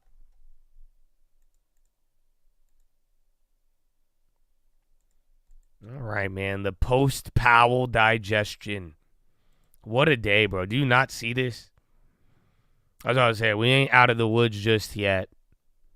And then again, the digital thing, you had Trump earlier. We're going to hear a little bit more, but you guys don't notice, too, Trump's been oddly quiet. So in the middle of all of this, and we've been doing the detox, the best in, all of it, Powell, they've been mad quiet.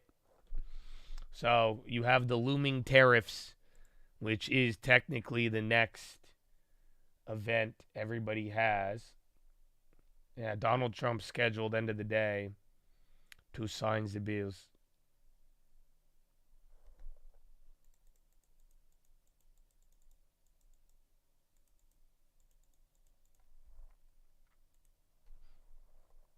Off and add and trim. No, you're good. You don't flex them. Even if you do flex them, it's you pay the plug. But that was a good call out. I just remember you posting it literally right at the top. Tomorrow, I believe, is a triple witching. It used to be quad witchings till they changed everything, but yeah.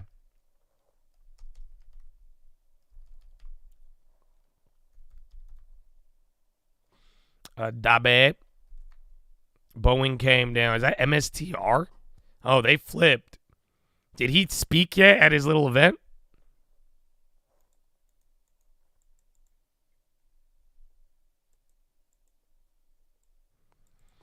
Downhill. Well, we got a lot of ranges. So 56, 76. This is one pretty much 72. If we don't hold that, you're going to go back to the 50s, and then we go back to the 30s. If you get to the 50s, then we're going to be talking about breaking 5,600. If you bounce off 72, 5,700 is still in play. It might happen after the expiration, but either way, you just went through mad uncertainty. It still exists. It's lowering, but working your way out is going to just be a little bumpy. And that's what I was trying to communicate yesterday, that although I think uncertainty has been lowered, it's still going to be a little bumpier. Someone tagged me on Twitter about Galveston. Are you looking? I want to see it on Zillow. I've heard of Galveston, but I didn't know there was this wild pricing thing going on.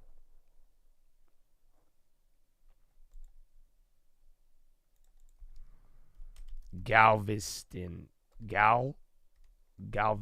Texas.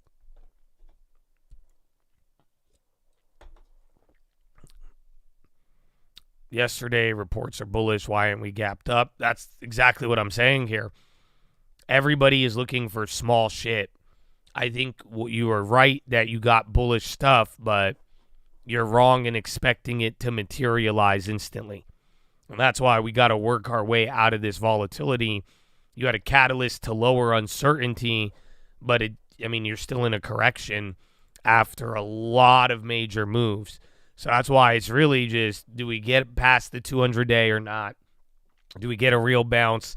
Do we work out of this, or do you run into the next problem before you get out of this? And then therefore that means, well, you're not out of it, and you probably got a little bit more to go.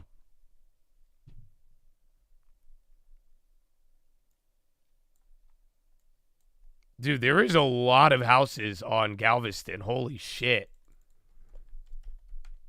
Let me check the Redfin details.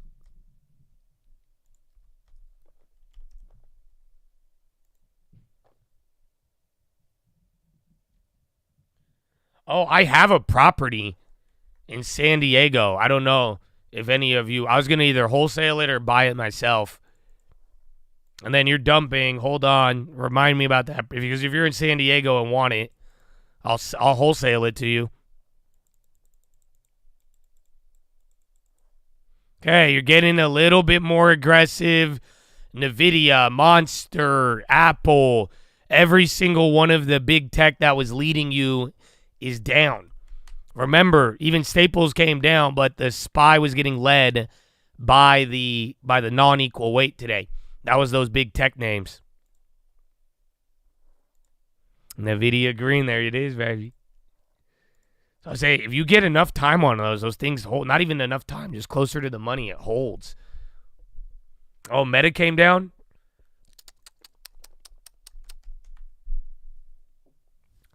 Yeah. So, I think we do come down. I think we come down to 56, 52, and then I think it bounces. Otherwise, if it breaks, then we're going to get fucked. Not here. You already broke the 70, but the 50 level. This is where Powell started. This was the resistance from the other day. So if we don't bounce like right off of it, I think that's going to open up the lower 5600s. And yeah, now it's Euro close right now. So let's see. And again, Europe was part of the problem today.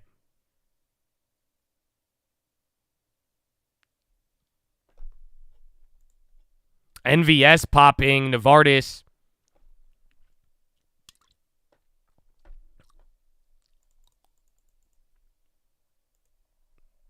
I'm not buying in Galveston. I just want to see. I want to see the details of this. People are saying that it's dumping, and it looks like there's a lot of inventory. So let me see. So in Galveston, Texas, there's 300 homes, 340 homes that have been on the market for more than 180 days. That's a lot. This guy's having an open house. Bitch, it's been 5 months. What do you mean? Are you doing open with me and just lower the price? He's like, we got an open house. Oh, this one's weird, but see, so this is just the first one. So they bought this in 2012. They listed it at $719 in 2024, end of year last year. Couldn't lower the price, but I didn't think this one this bad. So they barely lowered the price, but yeah, this one just sat there, even on the water.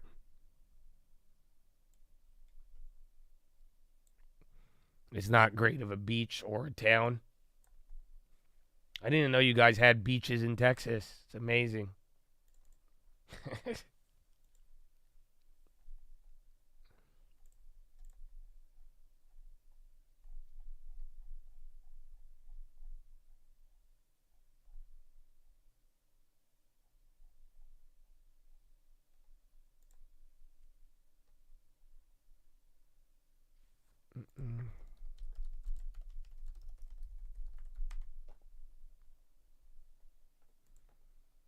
All right. So, I don't know when this is updated. February 2025. So they're going to update this in a month probably. But Galveston, so prices are a little higher from end of the year. They were plummeting into the end of the year, but where is it? It's cooling market, not very competitive. Sales to list, so 5% below. It was showing me the supply.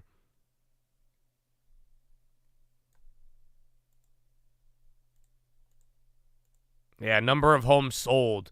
You just have way, way less homes. How many homes listed? So this is what I'm telling y'all. Median days on the market. Let that shit sit if they're not lowering the price. This is what every greedy person is going to have to go through.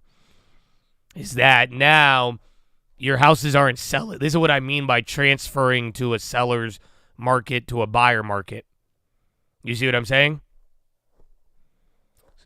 But I want to see the supply.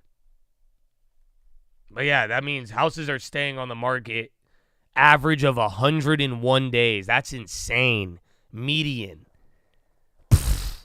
That's just terrible. So that means you went from 2 years ago, you were selling a house in less than 3 weeks. Now that house is sitting on the market for a minimum of 3 months or average. That's nuts.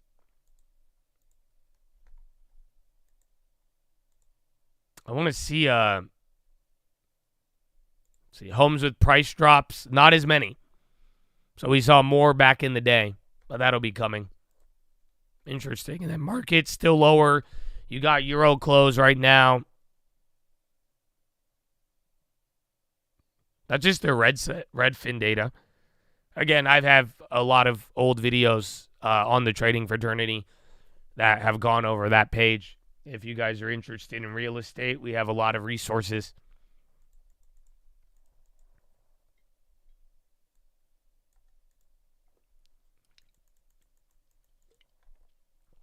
Bitcoin, I don't know, is the digital conference, is it playing out good? Yeah, Bitcoin's actually into the lows. So if anything's kind of going risk off right now, it's them. Broadcom, they're already down too. They're doing that sell-off again.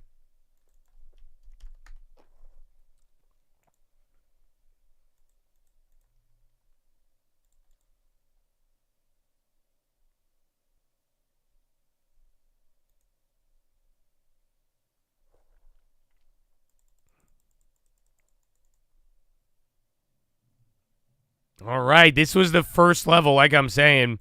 This is where you really got hyped up this morning. It's right below that other level we've been talking about the last couple days. So, again, I just watched 56.52. So if we get here and don't bounce, I think it could turn really sour. But then if it bounces off there, you're just going to wider range, but you're just wasting your time.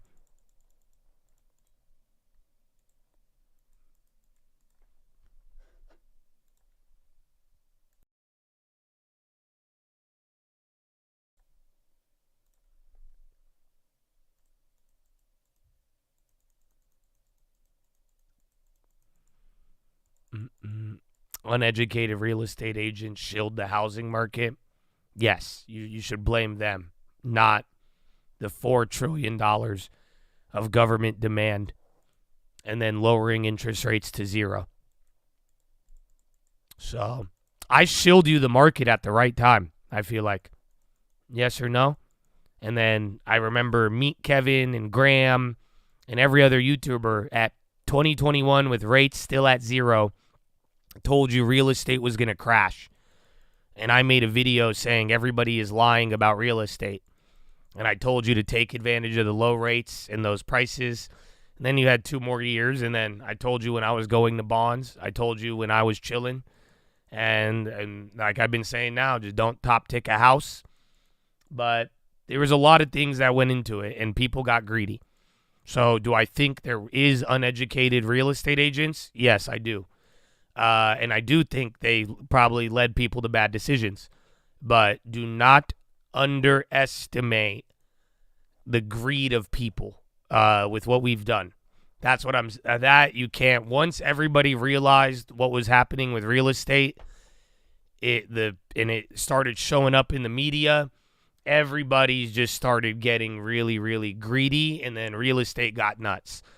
Because I'm telling you, that's why you're having this slow problem right now. Because literally, you have people who are legitimately listing go look at Miami, go look at Galveston now. They're listing their houses at these high prices. They will not get them, and what are they? I know what I have. And that's where we're in like a weird middle now, because everybody got the greed bug, and now it's slowly fading away. But now people are realizing the market's not supporting that greed anymore.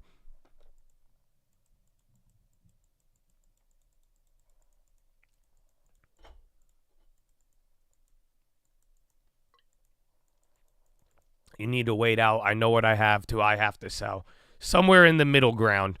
But yeah, not even capitulation. It's like a real correction back to, that's what I'm saying. Like, I like stable real estate. I've been all about real estate my whole life. I just got rewarded with this last couple years, but that's not what I wanted. You don't want real estate going crazy like that. I have built my life off of 4 to 5%. That's all you needed. And a couple of equity gains here and there. But 20% a year, 15% a year is insanity. And that's where unfortunately, the money supply, the rates, the demand, we got to come back to a more normal real estate level when it's all said and done. Well, yeah, that's the problem. You showed people doubling their houses in 2 years. So now you have a whole era of homeowners buying at a doubled price, and now they're like, I'm going to double in 4 years. And it's like, no, you're not. You're going to get 5% if you're lucky. But now the interest rates are at 7%. So you technically lost 2%. You're stuck in your house forever. You have a decent rate. No. Rent it out and then go rent wherever you want to live. That's it. Because if you have a good rate, a low price, you could rent it out. Even you could undercut every greedy bastard, rent it out at a fair price to somebody, and then all of the rents are coming down now. You could go rent a penthouse or wherever you want to live, and boom, win-win. There's a time to plant and a time to harvest. Amen.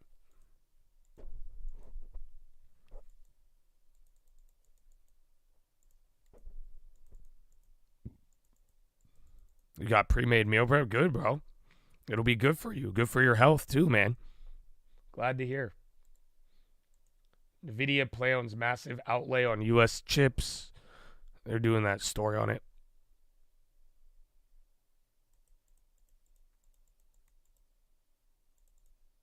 Like a $5,000 loss because of repairs and maintenance. Yeah, we were just talking about that. That's what I was saying. That's what kills people on the first year of ownership. But it is good. If you secure it at a good price, you live with your tenants. That could be tricky sometimes, but if it's working for now, amen. Okay, you're still coming back down. Just watch 5650. 5652. Oh, you're on year 3. Oh, hell yeah. That's money. But I'll tell you now before it dumps. So anybody in San Diego, I mean, I might buy this myself, or I have somebody I could wholesale it to. But I got a property yesterday. It's in a good area of downtown. It's a 2-bedroom condo. It's like 1,200 square feet. It's nice. It's really, really nice. And it has a view, right? The only problem is it has a code violation. So you have to clear the code violation, and then the property gains a lot of value. So I could get it, I think it's at $5 or $550. And then right now the condo, you get rid of code violations, it's worth $800. So it's nice. That's it. It's just, like I said, I have it secured really low. So I'm just going to wholesale it, or I was going to buy it, remove the code, and then use it as an Airbnb. No, it's not structural. It's minor, but it'll just take some time. You got to deal with the state, get the code violation. You unlock $200,000-300K in value. But yeah, if you want it, you let me know. But I already have somebody who wants it, but I'll give it to a Chad for the same price or cheaper, but not much cheaper. How much? You can't move into it till you clear the code. No one will loan you without the code violation. You need to clear the code violation to get a normal loan on there. You see what I'm saying? So you need hard money or cash to buy it. That's why I'm getting the deal. Because no conventional will qualify for it. No, just straight up. Homeboy's selling it, code violation. He doesn't want to deal with it. Hasn't listed it yet. He's willing to let it go. He's aware of the whole situation. He knows it's worth $800. He just doesn't want to deal with it. He wants to move out of San Diego.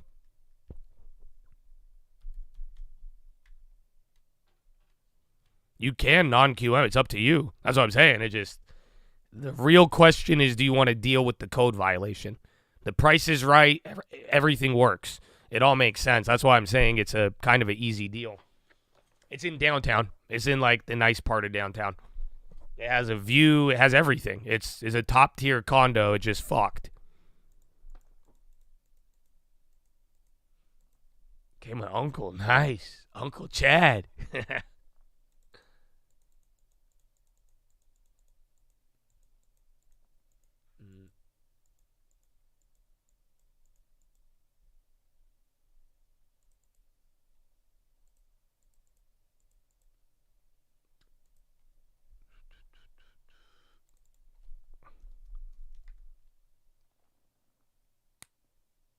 NVIDIA dropping and SPY. But yeah, that's San Diego. Code violation. I'll have the full details today. I'm getting it inspected and all that. So we have a little bit, but email me if you want it. But like I said, I'm either wholesaling it or I'm going to take it. San Diego, California. Tradingfraternity@gmail.com.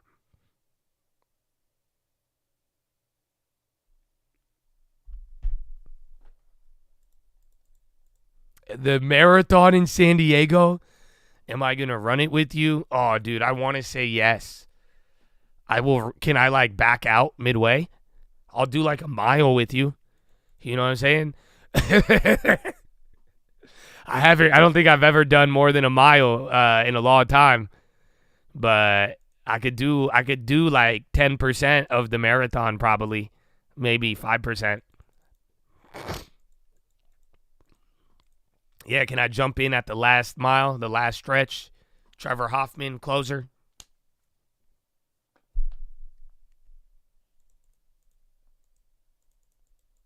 You've done it with no train? Really?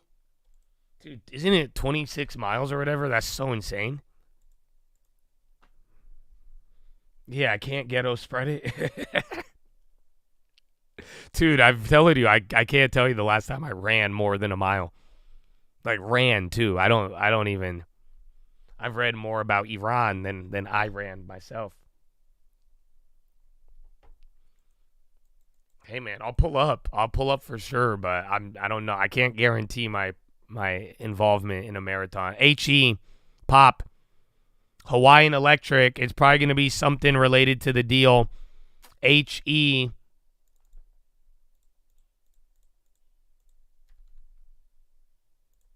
Oh, I fat fingered? No, I did not. I literally bought one of them for 8 cents. Yeah. I think. No, I got 2. It filled. I thought I don't know. That might not hit. I hate these electric plays with the fire. Trump is at 3. We're going to hear more, and then that's it. You can contact tradingfraternity@gmail.com about the San Diego property. Okay, it's going crazy. I have no idea what it is. Okay, they're already doubling.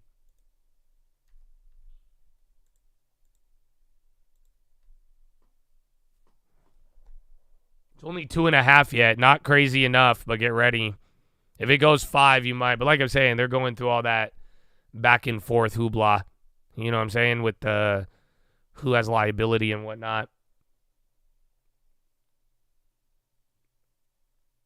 Yeah, they were the ones related to the Maui fire. That's what I'm saying. It's probably going to be an update related to that.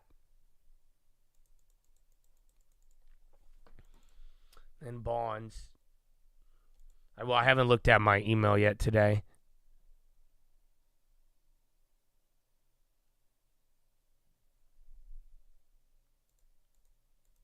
A home with unpermitted additions. I just got to disclose it. Some people will be down, some won't. But hopefully the city doesn't get mad at you. But usually it's just kind of difficult to sell because if the person has a loan, they might not be able to get qualification. Trevor Hoffman, baby. That's a real one right there.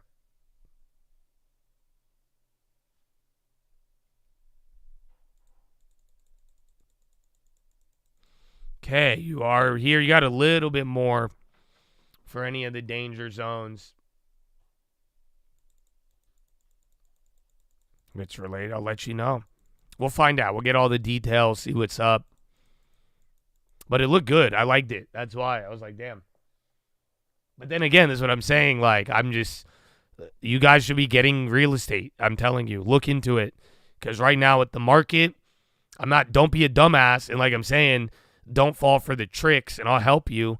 Like, just because, like, don't try to buy the stuff that's still expensive and think you're getting a good deal, you know. But I'm like, there's some right there. You're getting more motivated sellers now. There's people who are picking up on it, and they're like, yeah, I want to get out now. And they're selling them at good prices. So, again, you make enough money on the buy, you lock it in at a good price. That's going to be your cushion. So, I've just been seeing them. So, I hope you guys get out there and do it. All right, man, you're coming down now on this SPY. It is good. You're at least following through to the upside, following through to the downside. The problem is, though, the premiums still have a lot of hangover. But like I'm saying, right here, 5652. That's your number. You break or bounce from here. And that's where I think we really get the move. Tesla's a good long-term. You have 50K in a money market. So how much of that 50K, what percentage is that of your account? But yeah, I like Tesla at $20. But I don't know. My political bias has gotten to me lately. So I don't know. Maybe I should say fuck it and just buy it, right? Because you don't know to trust me anymore. Because I make such bad decisions because of politics that I tell you what's going to happen before it even happens and before even the media pivots because they're all controlled. And I'm so politically biased that no matter who the president is, my account goes down all the time. So I don't know if you could trust maybe I should buy Tesla on margin at the highest price possible. I don't know. But in all seriousness, though, I wouldn't be buying Tesla at these prices. I don't think it's really the best. But if you have a lot of cash, let your portfolio give you the answer. So how much cash do you have? What percentage? If you have 50K in cash, what's the rest of your account? because that's what we need to know to really get a better quality decision.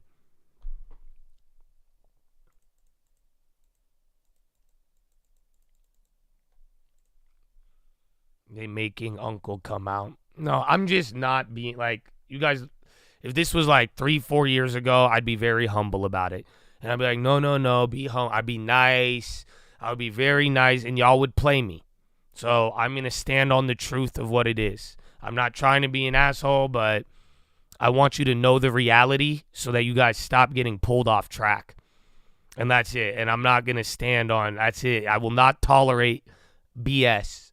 So, like I'm saying, the rules and what we're going on from Tesla to the long term, it's the same. And that's why, in this case, whether I don't care who the government is, I like Tesla. I think it's a good company. I don't like this price.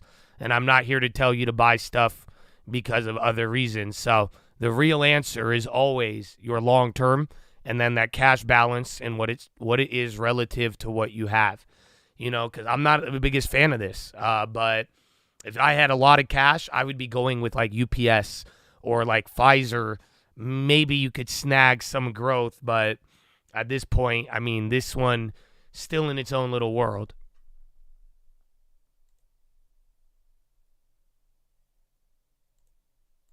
It's a trade, not a long-term hold. I could agree with that until it gets to long-term prices, you know? But yeah.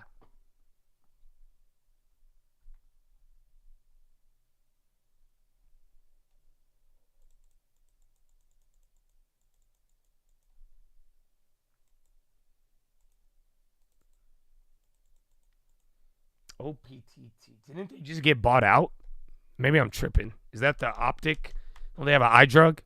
No, I have no idea what Ocean Power is. Sounds like, I feel like this scammed me when I was 7 or when I was like 14. I played like a desalinization penny stock. I got hustled. I was just a child, but I was trying to believe in the future. Sook. What up, baby? Maclim tariffs could put downward pressure on energy and reduce profitability of producers.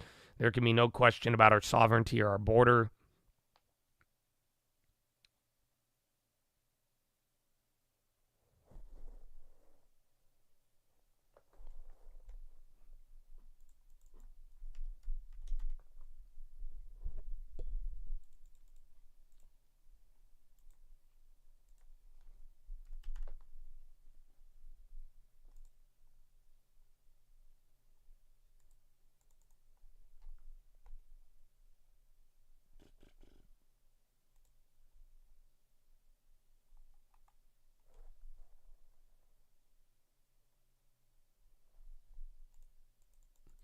Your penny stock holding the bad. It happens.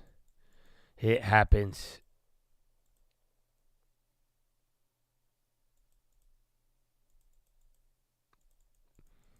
Spy call. I like it a little lower. But then again, I'm waiting for a great play. So I see it, but I'm going 5.56, 5.2. Otherwise, I ain't doing shit. I already hit mine. Maybe we'll get an end of it. But that, I think, either break down or bounce. But see if we get above 72 or not. It looks decent. Remember, you just had Euro close. So a little extra residual sell if we are going to turn. I mean, timing's right. BRK is a store of buying power. Just bonds are paying you 4% still. So you don't need any alternative. So what your problem is, you're trying to find a store of value while being greedy at the same time. That'll kill you. Does that make sense? Maybe I'm wrong, but that's why I've noticed in life when people are like, I want a store of value, but they want like more like gains out of it. They're not really looking for a store of value. They want to be safe and they want to hold it, but they still want that risk in a weird way. So if you really want like a store of value, go to the bonds. Yeah, if you already have them, you go to money market. That's really is going to pay you yield, and it's going to keep you there. Otherwise, I can't buy anything at an all-time high and believe it's a store of value. That's even word to gold. They don't feel me, bro. Again, I'm in gold at fucking $1,100 or something. But, I can't buy anything at an all-time historical high and thinking that it's storing my value. I could only forecast that I'll probably have a third of that, or I'll lose a third of it at some time until it goes up in the next 5 years. Yeah, so if you already have big bond, you should just go for deep value. Go for Pfizer or UPS, not a recommendation. Maybe a Target. I don't know the other diversity you have in your portfolio, but you don't need to store value. You got 20% bonds. If you still have cash that you want to protect, then yeah, I would be doing that. Looking from perspective that Burke outperforms all bull market. Yeah, but you're making an assumption. So in a weird way, you're trying to time the market crash without timing it. That's why I like my plan. My plan focuses on diversification no matter what. That's why I'm buying value no matter what. But Buffett outperforms because he does what I do, or I do what he does. I don't know which one happens first, but that's why we're outperforming right now. So, and that's what I'm saying, just in a weird way. I think in the long run, you're better off focusing on your goal than focusing on fear or trying to get stabilization and gains at the same time. You already got good bonds. I don't know what else is in your portfolio, but so if that's the case and you want to make a move, again, buy the value names that are down, because even if we have an underperformance, those names might go down, but chances are they'll probably go up because they're already at their floor or near it. But then again, you don't ever make that assumption either, because that'll kill you too. But that's kind of the way I'm viewing it. But I don't be careful. All-time highs, store value. It sounds very contradicting to me.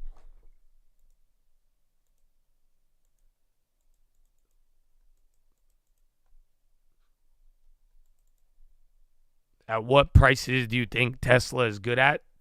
$20. But who knows? If I see one more Fox article, maybe I'm down with 200. Maybe 250. Maybe 400.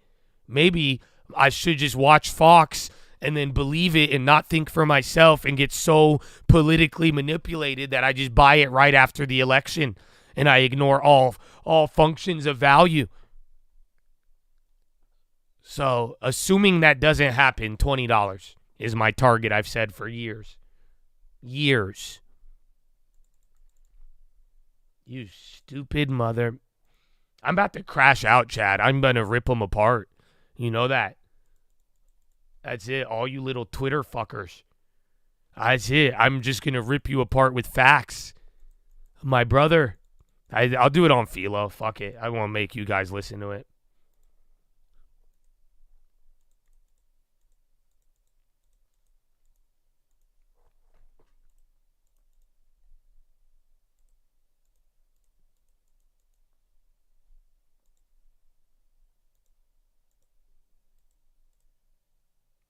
How long would it take? You never know. That's the thing. My whole thing with a lot of it, and I hope you guys could join me on this. The point is, it doesn't really matter what happens. So I've been surprised in the market. I've seen Meta go to $90 and I bought it. And nobody thought that would happen. But the whole point is, I don't know how long it'll take, what it will do. I'm not wasting my time or energy on these fantasies. All I know is if it becomes a good value, I'll take it.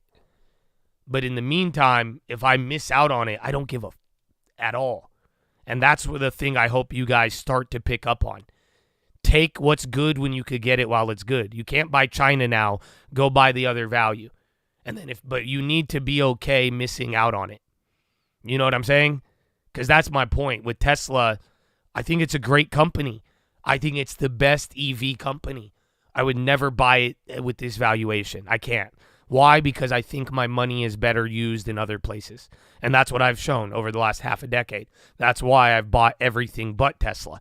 Because I think I could have moved my money and gotten way better stuff. Now, granted, I missed out in some areas, but I made it in others, like Meta or other assets you could think of. So the whole point is, I don't know if or when it goes to 20, if it gets to a fair value, I would love to become a shareholder. if it doesn't and it goes up and goes back to $500, I don't mind. I don't feel like I'm a loser if that happens. I'm still going to win. And that's kind of how you should set yourself up, is where you don't need it. If it adds to your life, great. But I don't need to hinge anything on Tesla. And I will never have my portfolio or my potential gains. Nothing's tied to it. I don't need to worry about it.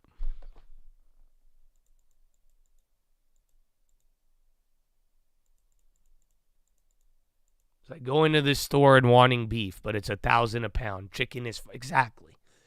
And there you go. And I don't know when it'll come down, but if the price of beef came down, I'll buy it. But if the price of beef goes up to $2,000, I'm not going to be like, oh, I'm not going to have a steak anymore. I'm just going to really enjoy chicken. You know what I'm saying? Like, I don't know, man. We didn't grow up with much, but it applies to stocks, food, and everything, I feel like. But yeah, I'll just learn to love the value, baby.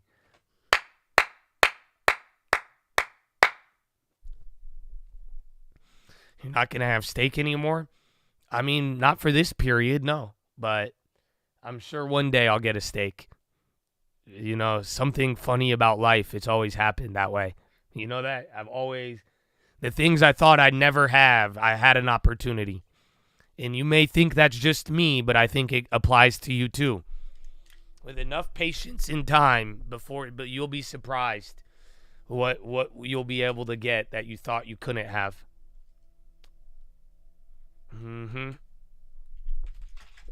Absolutely.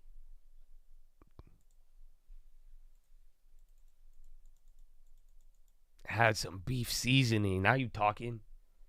See? What's up? Hey, man. That's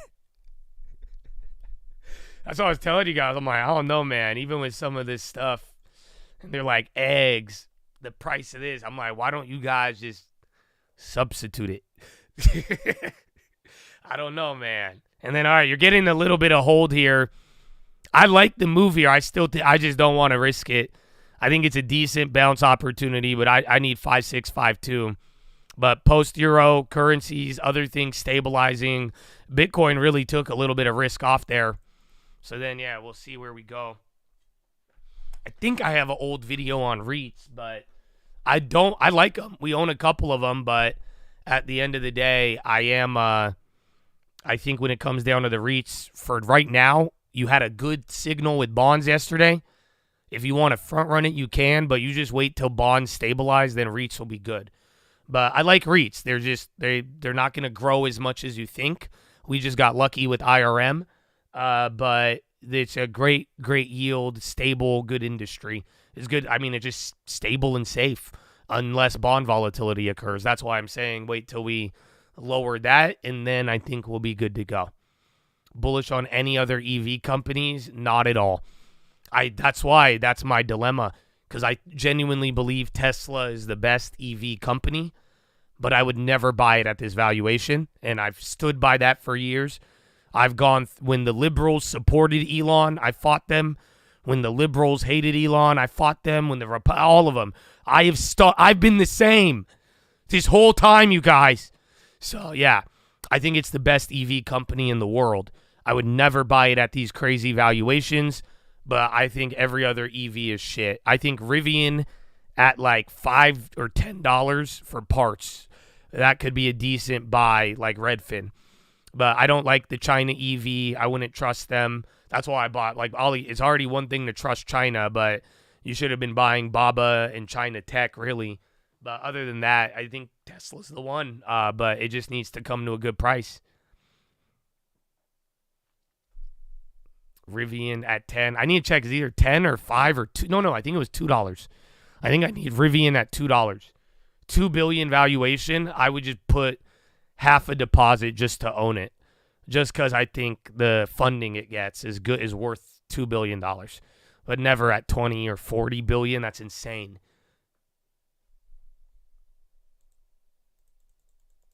Dash Star, what up, Greg? All right, I'm going to go to the bathroom. Follow me on Instagram at The Trading Fraternity. And it's already done. All right, Burb.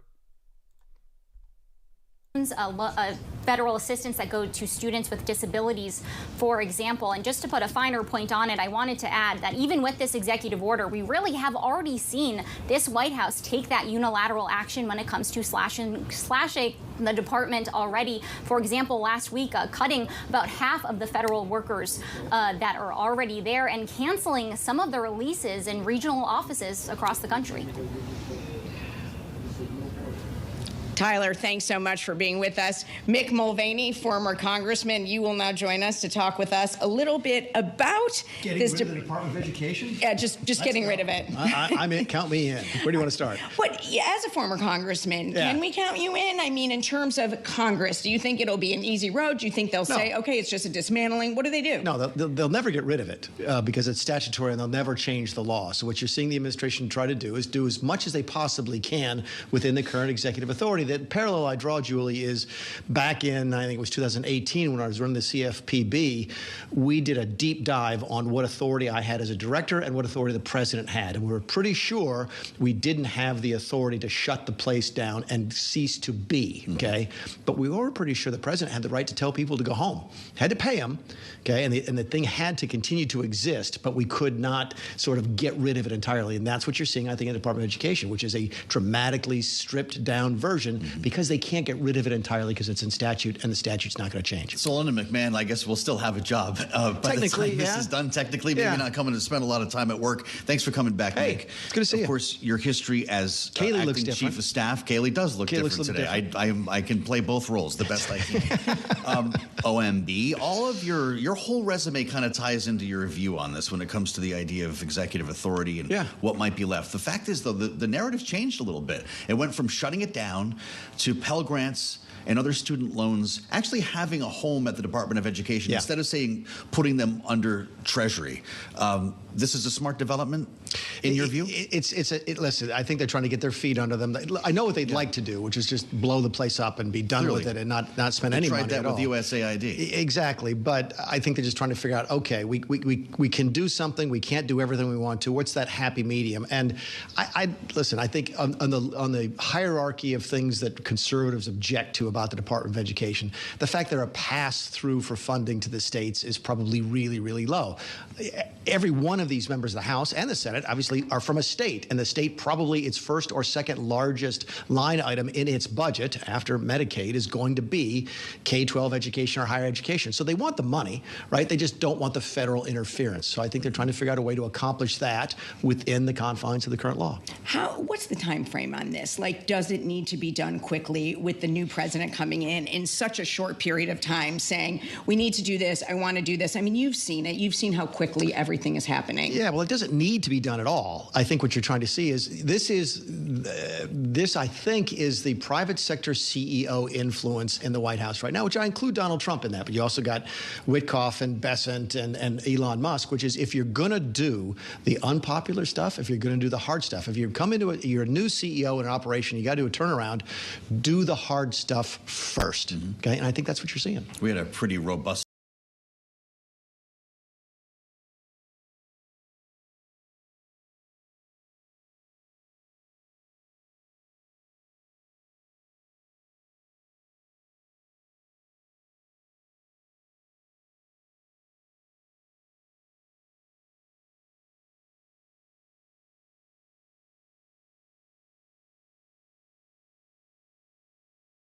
Oh, yeah, I was muted. I said I actually agreed with that.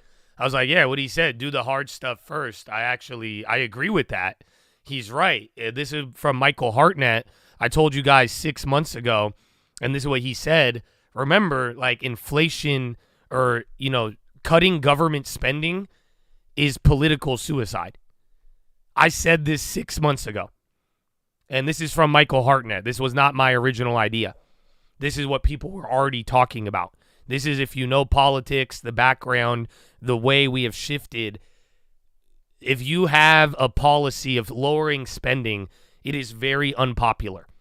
And in a weird way, inflation was so high, I think Elon and Trump, people embraced it, and then they started manufacturing this fucking weird Tesla movement or whatever it was. But the whole idea is that You should do the hard stuff first. I agree with that, but don't forget, when was the last time you have seen a political party run on not spending money? I'll wait. Most of you haven't seen it in your whole life. And even then, you were probably too young to even remember it. You haven't seen this in a long, long time. What do you mean a political party and a political winner telling you we're not going to fucking throw money around and try to buy policy or buy, again, the stuff because think about it. You could buy, that's it. You throw enough money at it, you could get what you want. Or you could at least simulate it for a little bit, but it's unpopular. That's why it's like, they kind of need to succeed at this, but if they're going to do it, this would be your chance if you have people supporting it. But now that's why you're getting a lot of pushback. But I say give it 6 months, a year. If we start to watch the progress, I think people might like it, or we're gonna watch it backfire. So we'll see.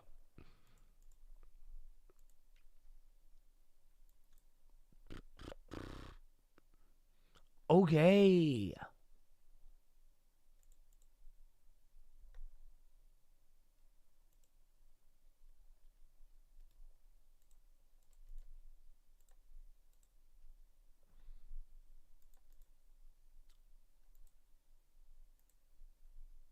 Well, Chad, I think it's time. I think it is time. God bless America. God bless the Chad. I wish you the best of luck. Remember the point I told you, 57.52. Otherwise, don't get scammed. I will be back by Power Hour.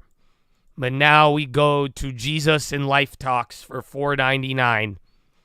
And that way it's $4.99, so you can't try to get me to talk how you want me to talk or do what you want me to do and then try to put Jesus at the end of it and make me bend to your really convoluted will. That's why. So I'd rather be a hypocrite than ever have to do that. So $4.99 it is.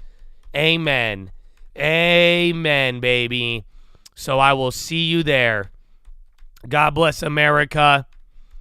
And I'll be back around Power Hour. If you want to join, you should join. Make the most of it. And peace.